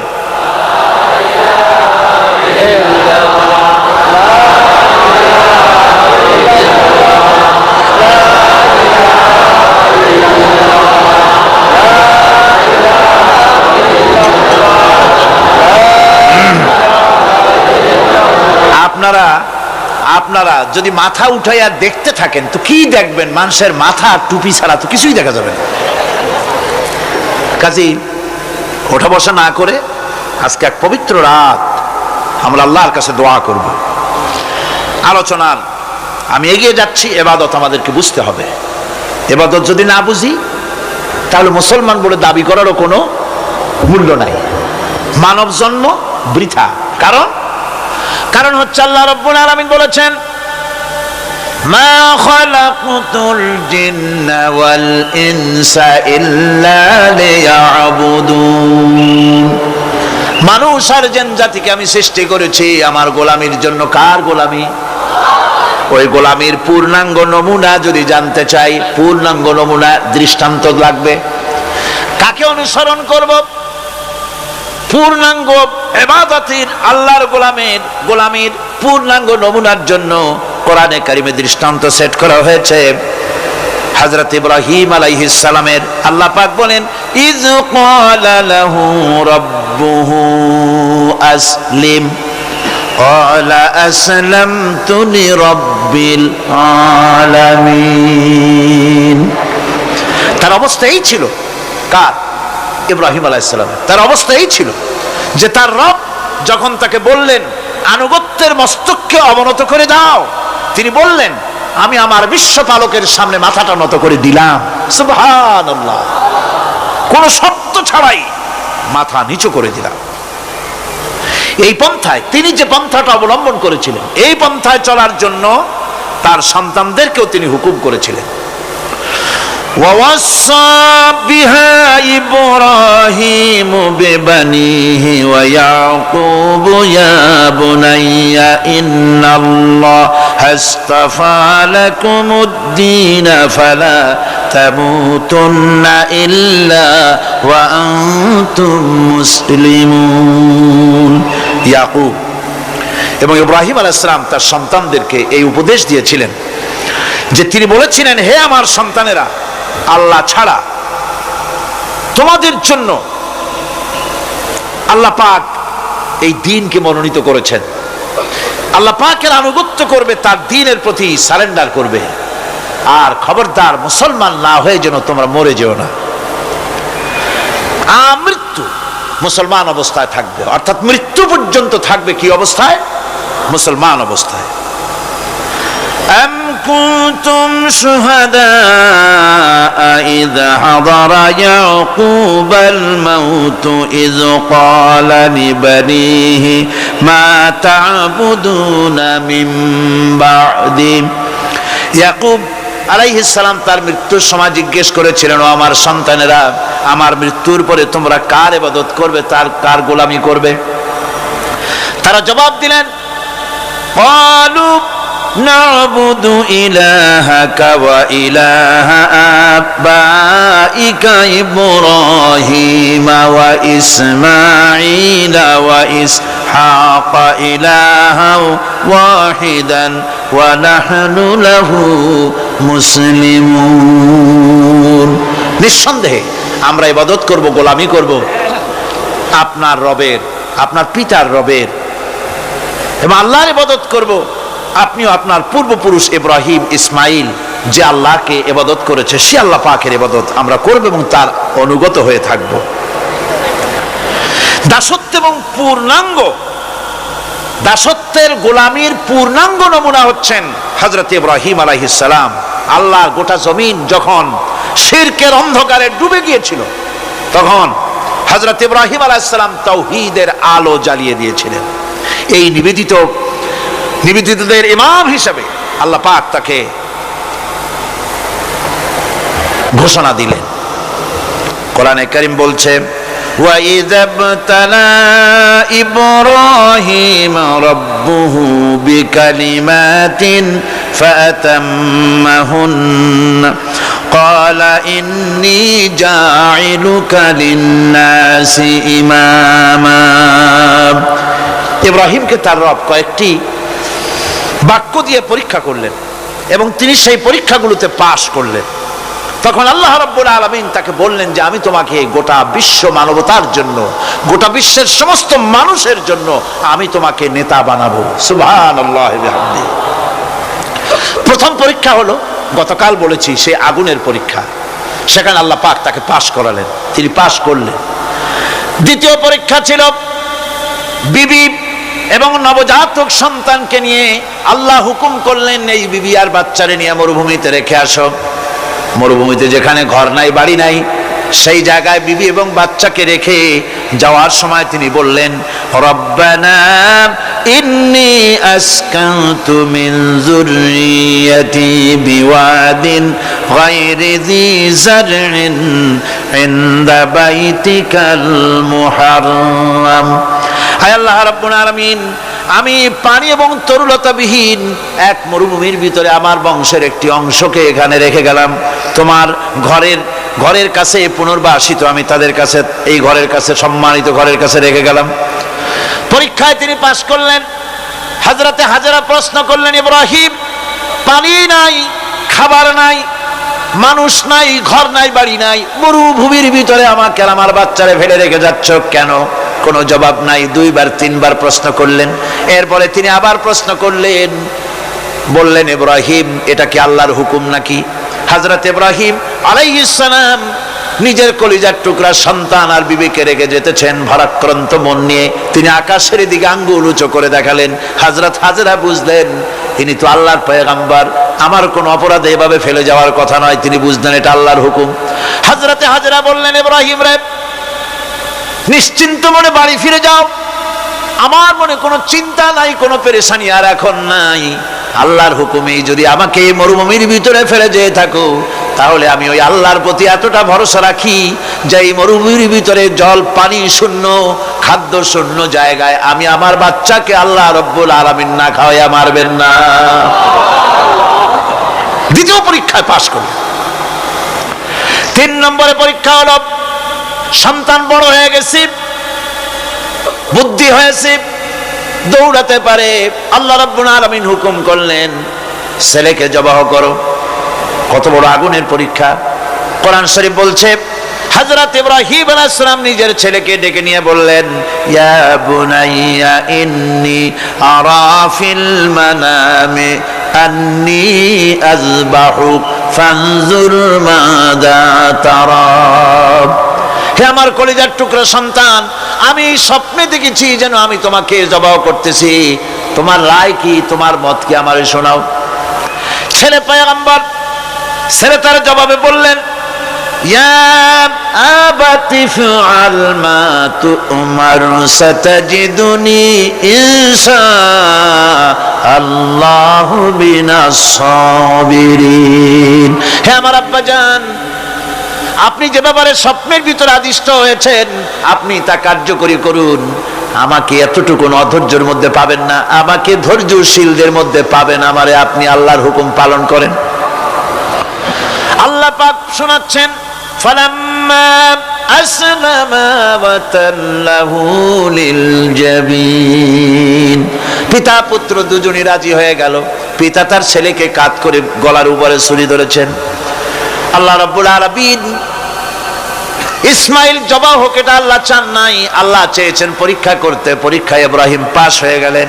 আল্লাহ পাক বলছেন, ওয়ানাদাইনাহু আইয়া ইব্রাহিম قد صدقت الرؤيا إنا كذلك نجزي المحسنين। আমি ইব্রাহিমকে ডেকে বললাম, ইব্রাহিম তুমি তোমার স্বপ্নকে বাস্তবে রূপ দিয়েছো, আর এভাবেই করি আমি মুহসিনদেরকে পুরস্কৃত করে থাকি। আল্লাহ পাক খুশি হলেন। আল্লাহ পাক বললেন, ইন্না হাযা লাবালাউল মুবিন। নিঃসন্দেহে এটি একটি বিরাট পরীক্ষা ছিল। ঠিক কি না গণ? আল্লাহ নিজে বলছেন এটা একটি বিরাট পরীক্ষা, আজিম ইমতিহান। সে ইমতিহানে তিনি পাশ করলেন। পরীক্ষায় উত্তীর্ণ হওয়ার জন্য রব্বুল আলামিন পুরস্কার দিয়া দিলেন। আল্লাহ পাক বললেন, সালামুন আলা ইব্রাহিম। পড়েন সবাই, সালামুন আলা ইব্রাহিম। ইব্রাহিমের প্রতি আল্লাহ পাক বললেন, ইব্রাহিমের প্রতি সালাম রইল। সুবহানাল্লাহি ওয়া বিহামদিহি। ইবাদত এর আনুগত্যের এই উৎকৃষ্ট দৃষ্টান্ত স্থাপনের পর আল্লাহ পাক তার গোটা বিশ্বের মুসলমানদেরকে কিয়ামত পর্যন্ত ইব্রাহিম আলাইহিস সালামকে জাতির পিতা বানায়া দিলেন। সুবহানাল্লাহ কইতে ইচ্ছা করে না? এরকমের পরীক্ষা কোন পিতারা দিতে পারছে নাকি? গোটা বিশ্বের সমস্ত মানব মণ্ডলীর জন্য আল্লাহ পাক ইব্রাহিম আলাইহিস সালামকে কিয়ামত পর্যন্ত জাতির পিতা হিসাবে ঘোষণা করেছেন। সুবহানাল্লাহ। মিল্লাতা আবিকুম ইব্রাহিম হুয়া সাম্মাকুমুল মুসলিমিন। তোমরা তোমাদের পিতা ইব্রাহিমের মিল্লাতের উপর প্রতিষ্ঠিত হও। আল্লাহ পাক বলছেন, তোমাদের পিতা ইব্রাহিমের মিল্লাতের উপর প্রতিষ্ঠিত হও, আর আল্লাহই তোমাদের নাম রেখেছে মুসলমান। তোমরা হচ্ছে মুসলমান। আমাদের পরিচয়, ওই যে পরিচয়ের কথা আগে হয়ে গেছে, আমাদের পরিচয় আমরা মুসলমান। আমাদের পরিচয় কি? মুসলমান। এটা প্রথম পরিচয়। ইবাদতের পূর্ণাঙ্গ মাপকাঠি হিসেবে আল্লাহ পাক হযরত ইব্রাহিম আলাইহিস সালামকে দুনিয়াবাসীর সামনে পেশ করেছেন। কোরআন বলছে, ইহুদি এবং খ্রিস্টানেরা মুসলমানদেরকে বিভ্রান্ত করতে চায়। তারা বলে وقالوا كونوا هودا أو نصارى تهتدوا قل بل ملة إبراهيم حنيفا وما كان من المشركين ইহুদিরা বলে ইহুদি হও তবেই তোমরা সঠিক পথ পাবা, খ্রিস্টানের বলে খ্রিস্টান হও তবেই তোমরা সঠিক পথ প্রাপ্ত হবে।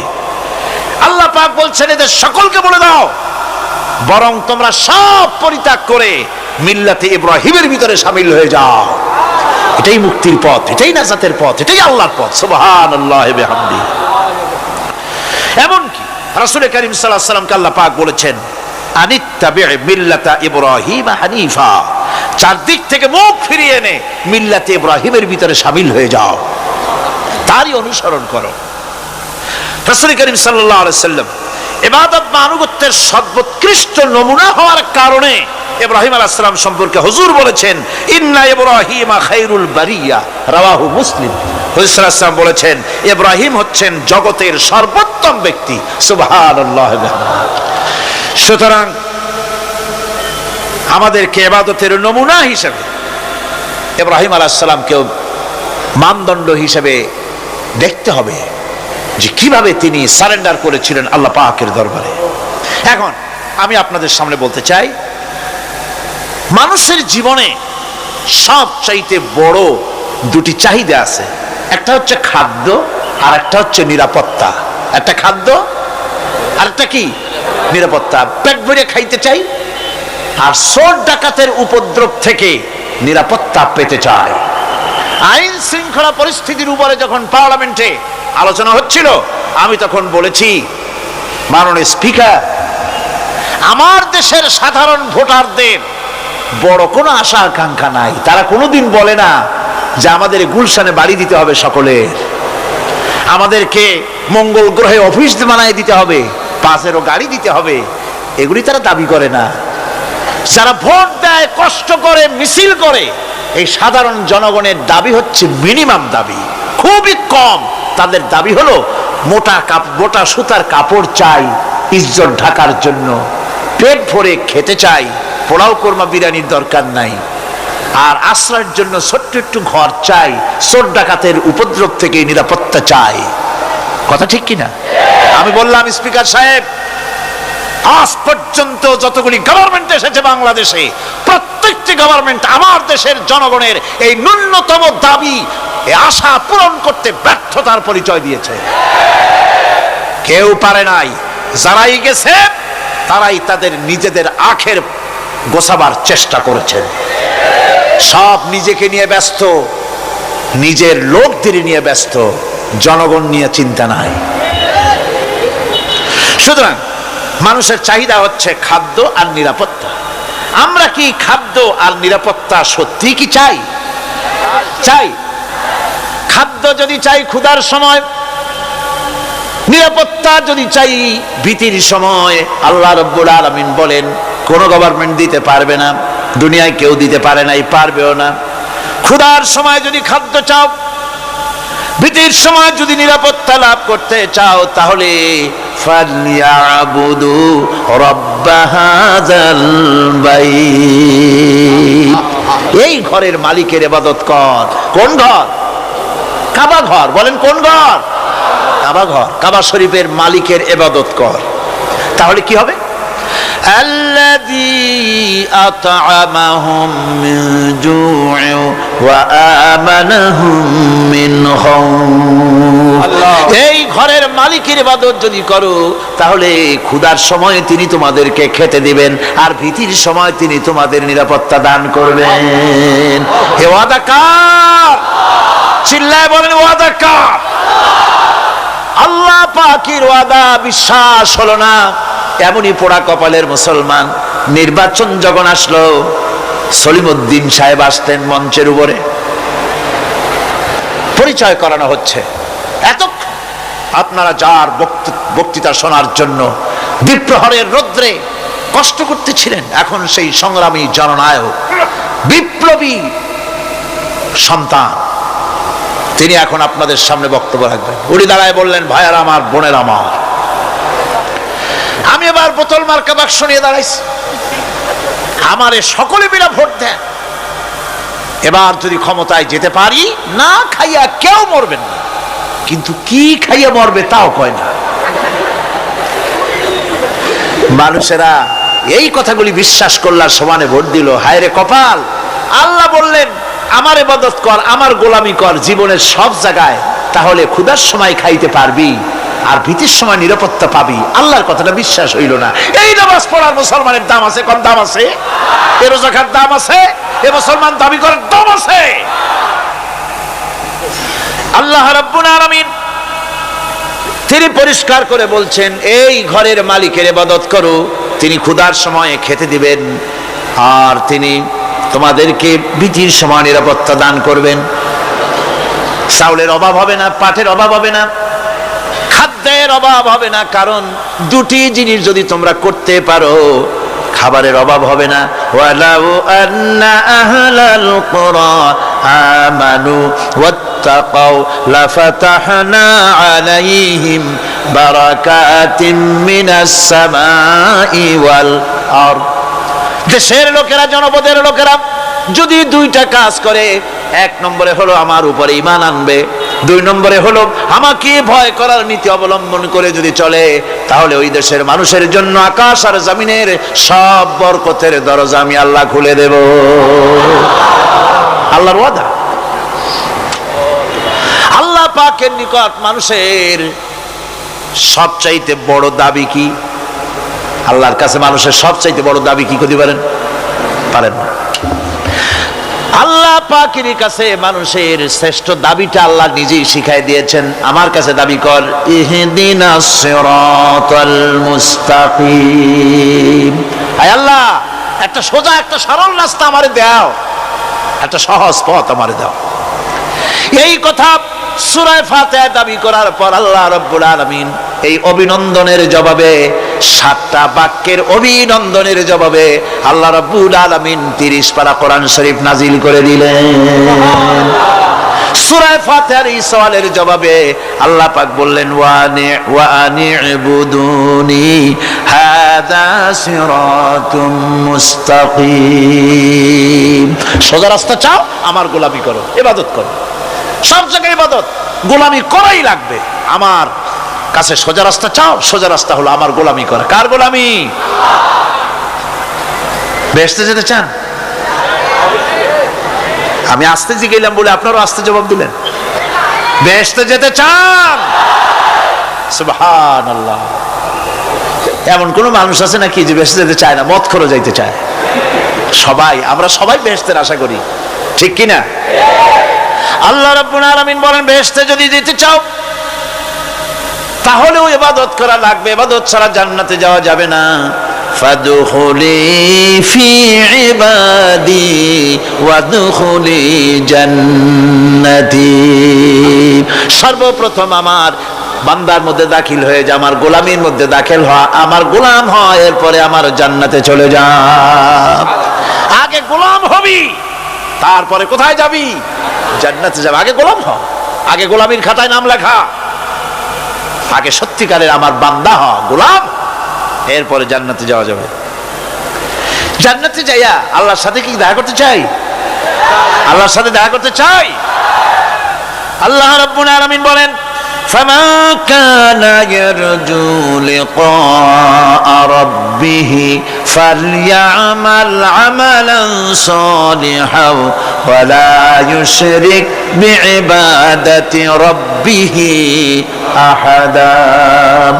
তোমাদের মধ্যে যদি কেউ আল্লাহর সঙ্গে, তার রবের সঙ্গে যদি কেউ দেখা করতে চায়, তাহলে সে যেন ভালো ভালো কাজ করে, নেক কাজ করে, আর তোমার রবের সাথে অর্থাৎ আল্লাহ রাব্বুল আলামিনের সাথে ইবাদতের মধ্যে যেন কাউকে শরীক না করে।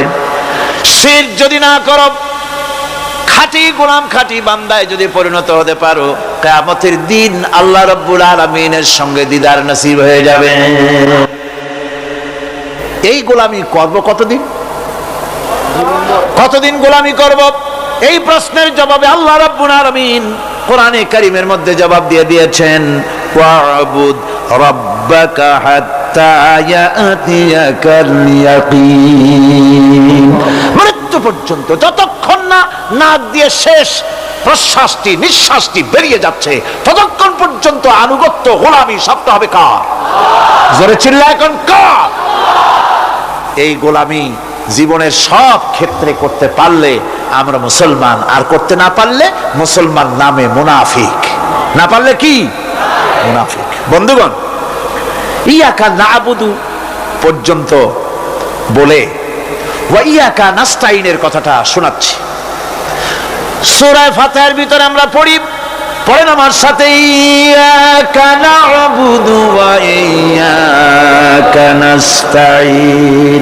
আয় আল্লাহ, একমাত্র তোমার গোলামি করি আর একমাত্র তোমার কাছে সাহায্য চাই, তুমি ছাড়া কারো কাছে সাহায্য।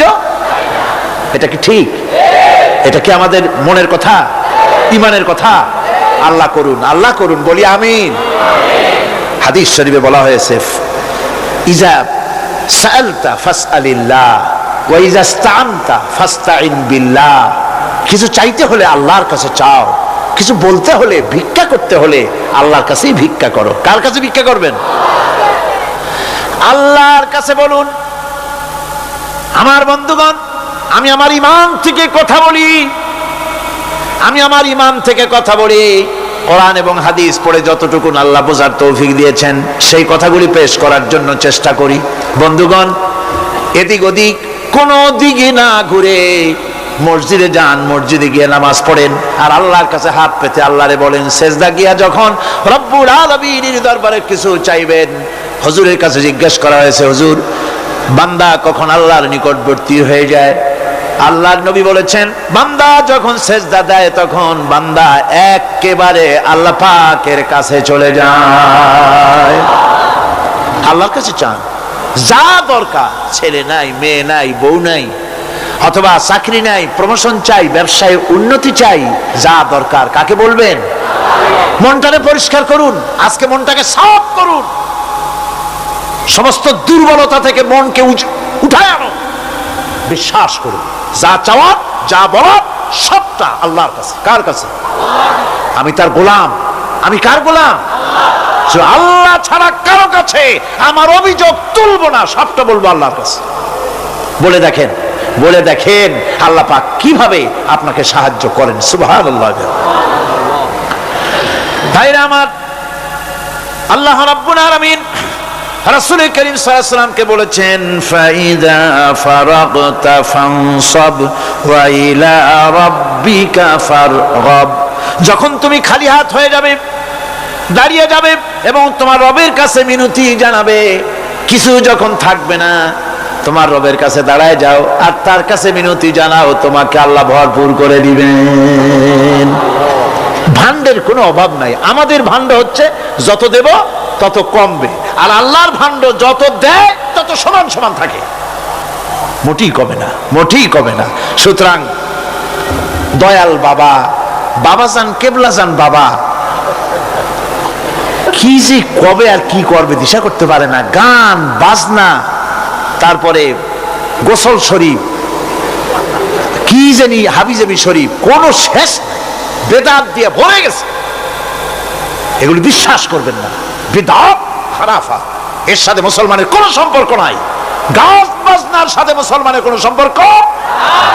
হাতে কতগুলো ঢোল নিয়ে তারপরে মাজারের কাছে গিয়ে ঢোল বাজায়, কবরের কাছে, মাথায় কতগুলো চুল, দাঁতে ময়লা, মোষগুলা ঠোঁট দুইটা ঢাইকিয়া দাড়ির কাছে এসে পড়ছে। হায় হায় রে, এই রকমের মোষ আমি মাঝে মধ্যে চিন্তা করি যে দই খায় কেমনে এরা।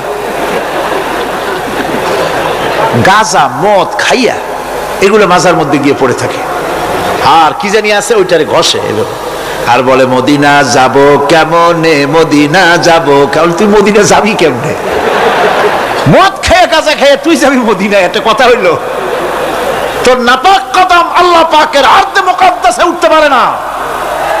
বদকার, জেনাকার, শারাবি, কাবাবি, আল্লাহ পাকের নাফরমান, কতগুলা শালু কাপড় গায়ে দিয়া মাথায় কতগুলা চুল রাখিয়া তারপরে গ্রামের নামে শরীফ। আশ্চর্য কথা, এই গ্রামের নাম শরীফ, ওই গ্রামের নামের মাথায় গিয়া শরীফ। শরীফ তো মক্কা শরীফ, মদিনা শরীফ, কোরআন শরীফ, হাদিস শরীফ, আর শরীফের দরকার নাই। শরীফের জাত মারছে গ্রামে গ্রামে শরীফ লাগাইয়া, কর্ণফুলী শরীফ, চন্দ্রকোনা শরীফ। আশ্চর্য কথা, শরীফ শব্দের একটা ইজ্জত থাকা উচিত, ঠিক কিনা কন? আপনাদেরকে সতর্ক হতে হবে। আনুগত্য এবং গোলামি সকল ব্যাপারে আল্লাহ পাকের করতে হবে, চাইতে হবে কার কাছে? আল্লাহর কাছে। আমার এই কথা আপনাদের মনে আছে কিনা জানি না, সম্রাট শাহজাহানের সময় এক ফকির, এক ভিক্ষুক ভিক্ষা করে বেড়াতো। 70-80 বছর বয়স হয়ে গিয়েছে। এক লোক বলছে, সারা জীবন তো তোমার ছোটবেলা থেকে ভিক্ষা করতে দেখলাম। সে বলল, মানুষের দেয় তো 2 পয়সা 1 পয়সা, ভিক্ষা ছাড়া করবোটা কি? লোকটি বলল, তোমার একটা পরামর্শ দেই, একদিন সম্রাটের কাছে গিয়ে যে দেখো, একবারে যা দেবে খাইয়া কুলাইতে পারবে না। সম্রাট শাহজাহান কোথায় আছে এখন? দেখো গিয়া মসজিদে আছে। লোকটি মসজিদের বাইরে গিয়ে দেখে সম্রাট একা হাত তুলে বসে আছে, চোখ থেকে পানি পড়তেছে দর দর করে, দাড়ি ভিজে জামায় পড়তেছে। বহুক্ষণ দাঁড়িয়ে আছে। এরপরে সম্রাট তার মুনাজাত শেষ করে বেরিয়ে আসছেন। ফকিরের সঙ্গে দেখা। ফকির বলল, আসসালামু আলাইকুম। তিনি বললেন, ওয়ালাইকুম আসসালাম ওয়া রাহমাতুল্লাহ। ফকির রওনা করেছে। বাদশা বলছে, তুমি তো একজন ভিক্ষুক মানুষ বলি মনে হয়, আমার কাছে তো কেউ কিছু না চাইয়া যায় না, তুমি যে কিছু না চেয়েই চলে যাচ্ছ। ভিক্ষুক বলছে, জাহাপানা, সত্যি কিছু চাইতে এসেছিলাম আপনার কাছে, কিন্তু আপনার অবস্থা দেখে আমার জ্ঞানের চোখ খুলে গেছে। আমি দেখতে পেলাম, আমি যে সম্রাটের কাছে ভিক্ষা চাইতে আসলাম, আমি তো শুধু তাকায় আছি, আমি তো কান্দি না, বরং আমি যার কাছে চাইতে এসেছি তিনি আমার চাইতে আরো নগণ্য ভিক্ষুকের মতো হয়ে কার কাছে যেন হাত পেতে চোখের পানি ফেলে কান্দে। মনে মনে ভাবলাম, সম্রাট কান্দে যে সম্রাটের কাছে, ওই আল্লাহ ছাড়া জীবনে কারো কাছে কিছু চাইব না। আল্লাহর কাছে চাওয়ার অভ্যাস করুন, তিনি দিতে পারেন, সবকিছু তার আছে। এই বিশ্বাস মনের ভিতরে জমাতে হবে, তাহলেই সত্যিকারের মুসলমান আমরা হব। আল্লাহ পাক সত্যিকারের গোলাম আমাদেরকে বানাবেন। আমরা বলি আমিন। আজকে আমি বেশি কথা বলবো না, কারণ আজকে হলো পবিত্র এক রাত। অনেকে রোজা রেখেছেন, আবার সারা রাত অনেকে ইবাদত করবেন। সুতরাং সেই পথে আমি আর অন্তরায় সৃষ্টি করতে চাই না। আজকের মতো ইয়াকা নাবুদু ওয়া ইয়াকা নাস্তাইন আজকের মতো শেষ করা হলো। 2 দিন ধরে ইয়াকা নাবুদের উপরে, ইবাদতের উপরে 2 দিনে যে আলোচনা করলাম, আল্লাহ করালেন। আমি আশা করি ইবাদতের একটা ক্লিয়ার কনসেপশন আপনাদের তৈরি হওয়ার কথা ইনশাআল্লাহ। হয়েছে কিনা? আল্লাহ পাক কবুল করুন, জোরে বলে আমিন। আমি যা বুঝাতে চেষ্টা করেছি কোরআন দিয়ে, আল্লাহর কোরআনকে কোরআন দিয়ে বুঝাতে চেষ্টা করেছি, ঠিক কিনা? আল্লাহ পাক আমাদেরকে কবুল করুন, আমরা যেন ইবাদত বুঝি, জোরে কোন আমিন। ভাইরা আমার, আগামীকাল আখেরি মোনাজাত, আর আজকে শবে বরাতের মোনাজাত। এই মোনাজাতের জন্য দাঁড়ানো ভাইরা বসে, যত লোক দাঁড়ানো দেখছি সব লোক মোনাজাত করার জন্য সবাই মহব্বতের সাথে বসে পড়েন, মোনাজাতের জন্য বসে পড়ুন। বসতে বললে আবার দাঁড়ান কেন? জোরে সরে জিকির করেন, আল্লাহ আল্লাহ আল্লাহ আল্লাহ। কি মাশাআল্লাহ, নিয়ে আসেন একটু জোরে করেন না, মহব্বতের সাথে করেন।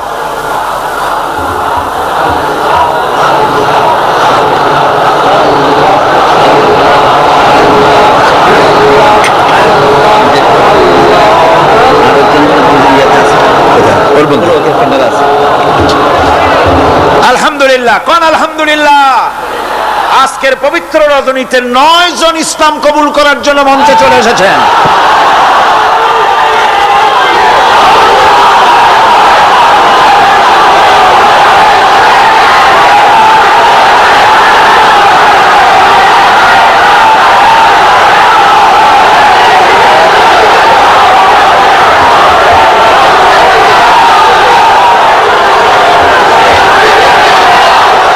বসেন, আমি বসার জন্য অনুরোধ করছি, সবাই বসুন। বসুন, বাস বাস, সবাই বসেন, সবাই বসেন, স্লোগানের দরকার নাই আর, বসুন। আমি আবারও বলি, আমার বড় আফসোস হয় মুনাজাতের কথা শুনলে কিছু লোক হাঁটেন। আমি আশ্চর্য হই, কলিজায় সাহসটা কি? আল্লাহর কাছে মুনাজাত করা এত বড় বিশাল মাহফিল, আর তার থেকে নিজেকে হতভাগ্য বানায়া মাহফিল থেকে হাঁটে যান। ভয় করা উচিত আল্লাহ পাককে। আল্লাহ হেদায়েত করুন, জোরে কোন আমিন। মুনাজাতের লোভ সামলান কেমনে? আল্লাহ পাক সকলকে রহম করুন। 9 জন ইসলাম কবুল করার জন্য এসেছেন, আলহামদুলিল্লাহ। একজন নাম হচ্ছে হারাধন্দে, বর্তমান নাম পছন্দ করেছে মোহাম্মদ হাসান মুরাদ। 2 গোপাল কৃষ্ণ দাস, বর্তমান নাম পছন্দ করেছে মোহাম্মদ আব্দুর রহমান। এর মধ্যে 3 জন আছে মহিলা,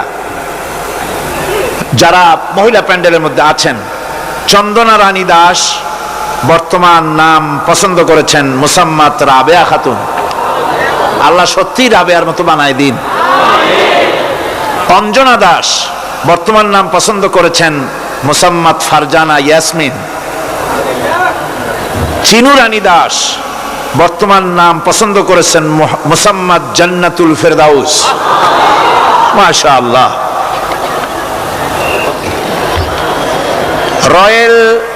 রয়েল জনগণ নাকি জনমন সুমন, বর্তমান নাম পছন্দ করেছে মোহাম্মদ হাসান সানি।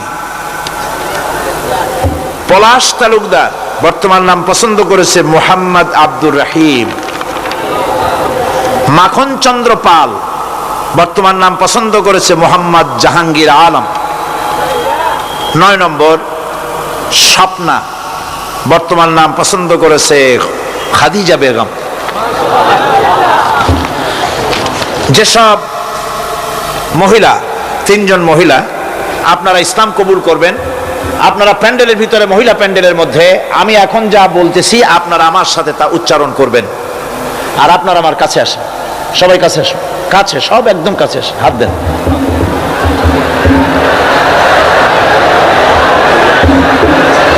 মাইকের কাছে আসেন।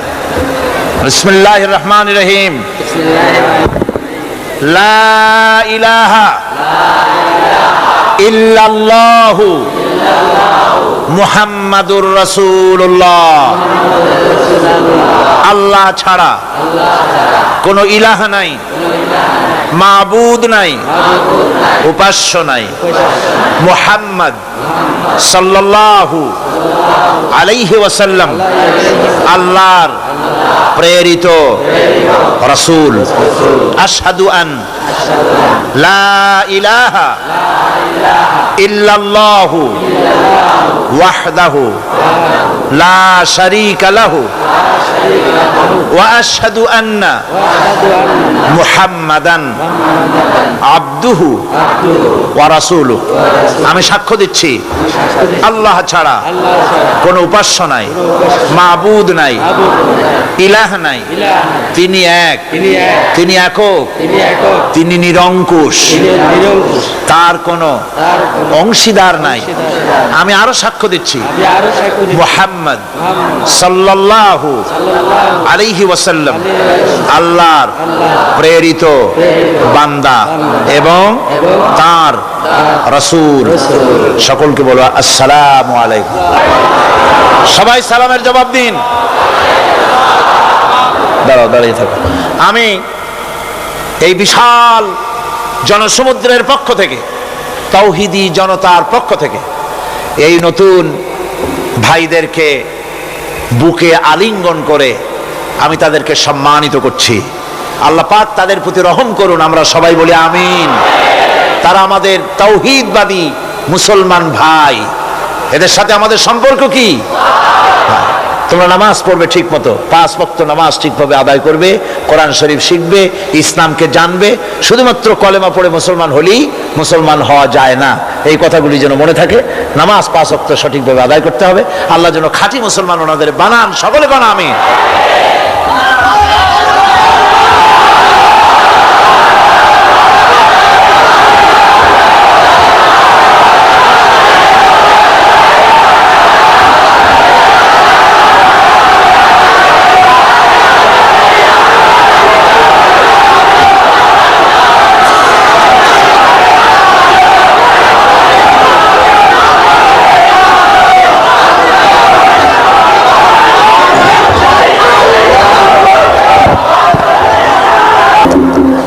আল্লাহুম্মা আমিন।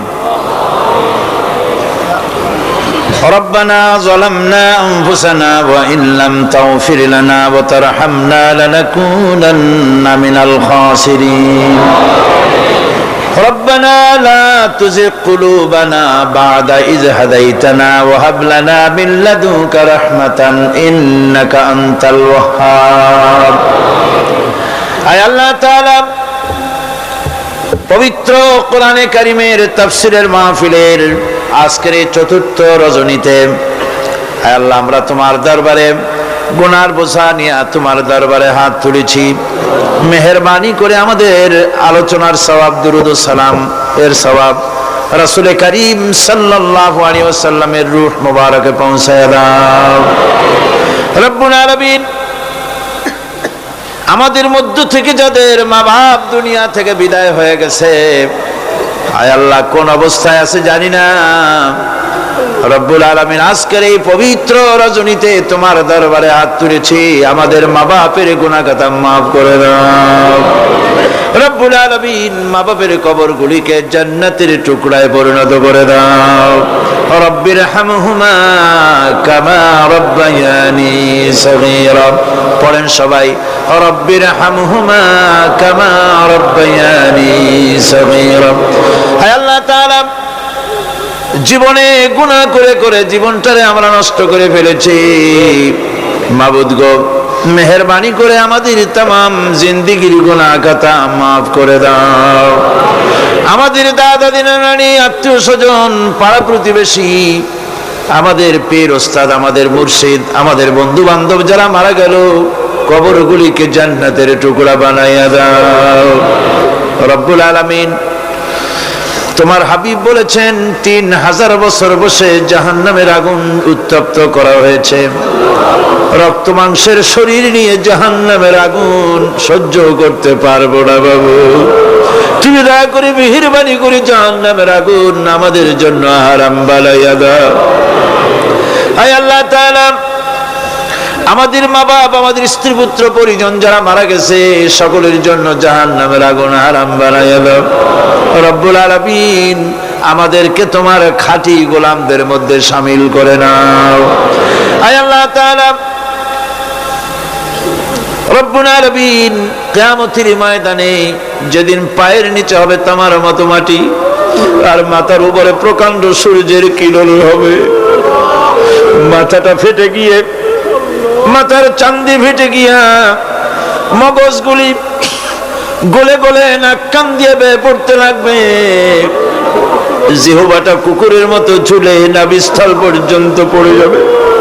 ময়দানে সারা পড়বে পানি পানি বলে। আল্লাহ, ওই দিনে তোমার হাবিবের হাতের কাউসারের পেয়ালা আমাদের নসিব করে দিও রব্বুল আলামিন। আয় আল্লাহ তাআলা, লক্ষ লক্ষ মানুষ তোমার দরবারে ভিক্ষুকের মতো হাত তুলেছি। আয় আল্লাহ, কিয়ামতের দিন তুমি দয়া করে আমাদেরকে সেই জান্নাত দান করো, যেই জান্নাতের ভিতরে তোমার হাবিব বসা থাকবেন। আয় আল্লাহ তাআলা, তোমার হাবিবকে দেখি নাই, অনেকে যাইতে চায় মদিনায়, পয়সার অভাবে যেতে পারে না। সারা জীবন কাবা শরীফের দিকে ফিরে তোমাকে সিজদা দেয়, সেই কাবা অনেকে দেখে নাই। এই রকমের লোক যারা আছে, যেতে মন চায়, হজ নসিব করে দাও। তোমার হাবিবের রওজার কিনারে গিয়ে জীবনে বারবার সালাম দেওয়ার তৌফিক দিয়ে দাও রব্বুল আলামিন। तमाम পৃথিবী মুসলমানদের জন্য আজকে বড় বিপদের দিন। বসনিয়ার মুসলমানেরা মরতেছে, সোমালিয়ায় না খেয়ে মরে, কাশ্মীরের মুসলমান মরে, সুদানে, সোমালিয়ায়, এরিত্রিয়ায়, বার্মায়, ফিলিপিনে, দুনিয়ায় বিভিন্ন জায়গায় মুসলমানেরা কষ্টের ভিতরে আছে। আল্লাহ, মুসলমানের গুনার দিকে না তাকাইয়া তোমার হাবিবের উম্মতের কথা চিন্তা করে আল্লাহ তুমি মাফ করে দাও রব্বুল আলামিন। তোমার হাবিবের বরকতে, তার তোফাইলে আল্লাহ তুমি দয়া করে বিশ্ব মুসলমানদের মুক্তি দাও, দুনিয়ার মুসলমানদের এক বানায় দাও, নেক বানায় দাও। আয় আল্লাহ তাআলা, तमाम পৃথিবীর বুকে মুসলমানদের হারানো সম্পদ, হারানো ইজ্জত আবার তুমি ফিরাইয়া দাও রব্বুল আলামিন। মা বোনেরা প্রতিদিন কষ্ট করে মাহফিলে আসেন, আমরা সবাই মিলে আমাদের মা বোনদের জন্য দোয়া করি। আল্লাহ তুমি দয়া করে মেহেরবানি করে মা বোনদের জিন্দেগির গুনাহ মাফ করে দাও, নিঃসন্তানীকে সন্তান দিয়ে দাও। আয় আল্লাহ রব্বুল আলামিন, আমাদের বিবি বাল বাচ্চা যা দান করেছো সবগুলোকে দিনদার ইমানদার নামাজি বানাও। আজকের এই পবিত্র রাত্রে মাবুদকে দয়া করে মেহেরবানি করে আমাদের প্রতি তোমার রহমতের নজর দিয়ে তাকাও। আল্লাহ তাআলা সমাজ কল্যাণ পরিষদ তোমার উপরে ভরসা করে বিরাট খরচের বোঝা মাথায় নিয়ে মাহফিলের আয়োজন করেছেন। আল্লাহ তুমি দয়া করে তোমার বান্দাদের দিল খুলে দাও, তাদের হাত খুলে দাও, যাতে করে ঋণ মুক্ত তারা করে দেয়। রব্বুল আলামিন দয়া করে মেহেরবানি করে মাহফিল তোমার দরবারে কবুল করে নাও। আর একটা দোয়া করি, গতকাল তোমার বান্দারা কুষ্টিয়া থেকে যারা আসতেছিলেন, দুটো অবিবাহিত যুবক ছেলে মারা গেল, আল্লাহ শাহাদাতের দরজা নসিব করে দাও। ওর মধ্যে একজন তো আছে যার বাপ নাই, তার মা তার উপরে নির্ভর ছিল। ওই মা যখন খবরটা পেয়েছে তার বুকে কেমন ভাবে অবস্থা হয়েছে, তার মাকে ধৈর্য ধরার তৌফিক দিয়ে দাও রব্বুল আলামিন। ইন্ডিয়া থেকে, বার্মা থেকে, বাংলাদেশের প্রত্যন্ত অঞ্চল থেকে মানুষেরা কষ্ট করে এসেছেন, বড় আশা নিয়ে এসেছেন। আল্লাহ সকলের দিলের নেক মকসুদ তুমি পুরা করে দিও রব্বুল আলামিন। আমাদের প্রিয় জন্মভূমি বাংলাদেশের উপরে তোমার রহমত নাজিল করো, আমার দেশকে তুমি কবুল করো, সব রকমের ষড়যন্ত্র থেকে দেশটারে তুমি বাঁচাও। আয় আল্লাহ তাআলা, দেশে কোরআনের শাসন চালু হয়েছে, দৃশ্য আমাদের দেখার তৌফিক দাও। আয় আল্লাহ, যদি কেউ দেশের উপরে জুলুম করার চিন্তা করে, মুসলমানদের উপরে, আলেমদের উপরে, ইসলামের উপরে হাত দেওয়ার চিন্তা যদি কেউ করে, আল্লাহ সে হাতগুলি তুমি অবশ করে দাও। আয় আল্লাহ, মুসলমানের দেশ, পৃথিবীর দ্বিতীয় বৃহত্তম মুসলিম দেশ, আমাদের ভুলের কারণে তুমি আমাদেরকে শাস্তি দিয়েছো বাবা।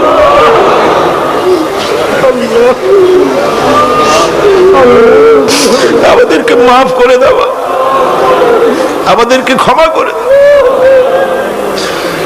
ইসলাম কায়েম। আয় আল্লাহ, মাওলানা শামসুদ্দিন সাহেব এমন ছিল যে বাপ মার ঔরসে এসেছে, সেই বাপ মাকে জান্নাত নসিব করে দাও। জীবনের সবচেয়ে বড় নিয়ামত তিনি হারিয়েছেন চোখ, তার জন্য তার মনে কোনো কষ্ট নাই, তোমার ইচ্ছার উপরে তিনি রাজি। আয় আল্লাহ, তুমি তার উপরে রহম করো, যতদিন বেঁচে থাকেন তিনি সুস্থ অবস্থায় রাখো। সমাজ কল্যাণ পরিষদকে, তার সমস্ত প্রজেক্টকে তুমি কবুল করো। আরেকটি সুন্দর শিক্ষা প্রতিষ্ঠান হচ্ছে দারুল ইরফান নাম করে। আল্লাহ, এই দারুল ইরফানকে যে উদ্দেশ্য নিয়ে তৈরি হচ্ছে, এই শিক্ষা প্রতিষ্ঠান কি তুমি দয়া করে কবুল করো। রব্বানা تقبل منا إنك أنت السميع العليم وتب علينا إنك أنت التواب الرحيم سبحان ربك رب العزة عما يصفون وسلام على المرسلين الحمد لله رب العالمين واجعل آخر كلمتنا عند الموت لا إله إلا الله محمد رسول الله। আসসালামু আলাইকুম ওয়া রাহমাতুল্লাহ।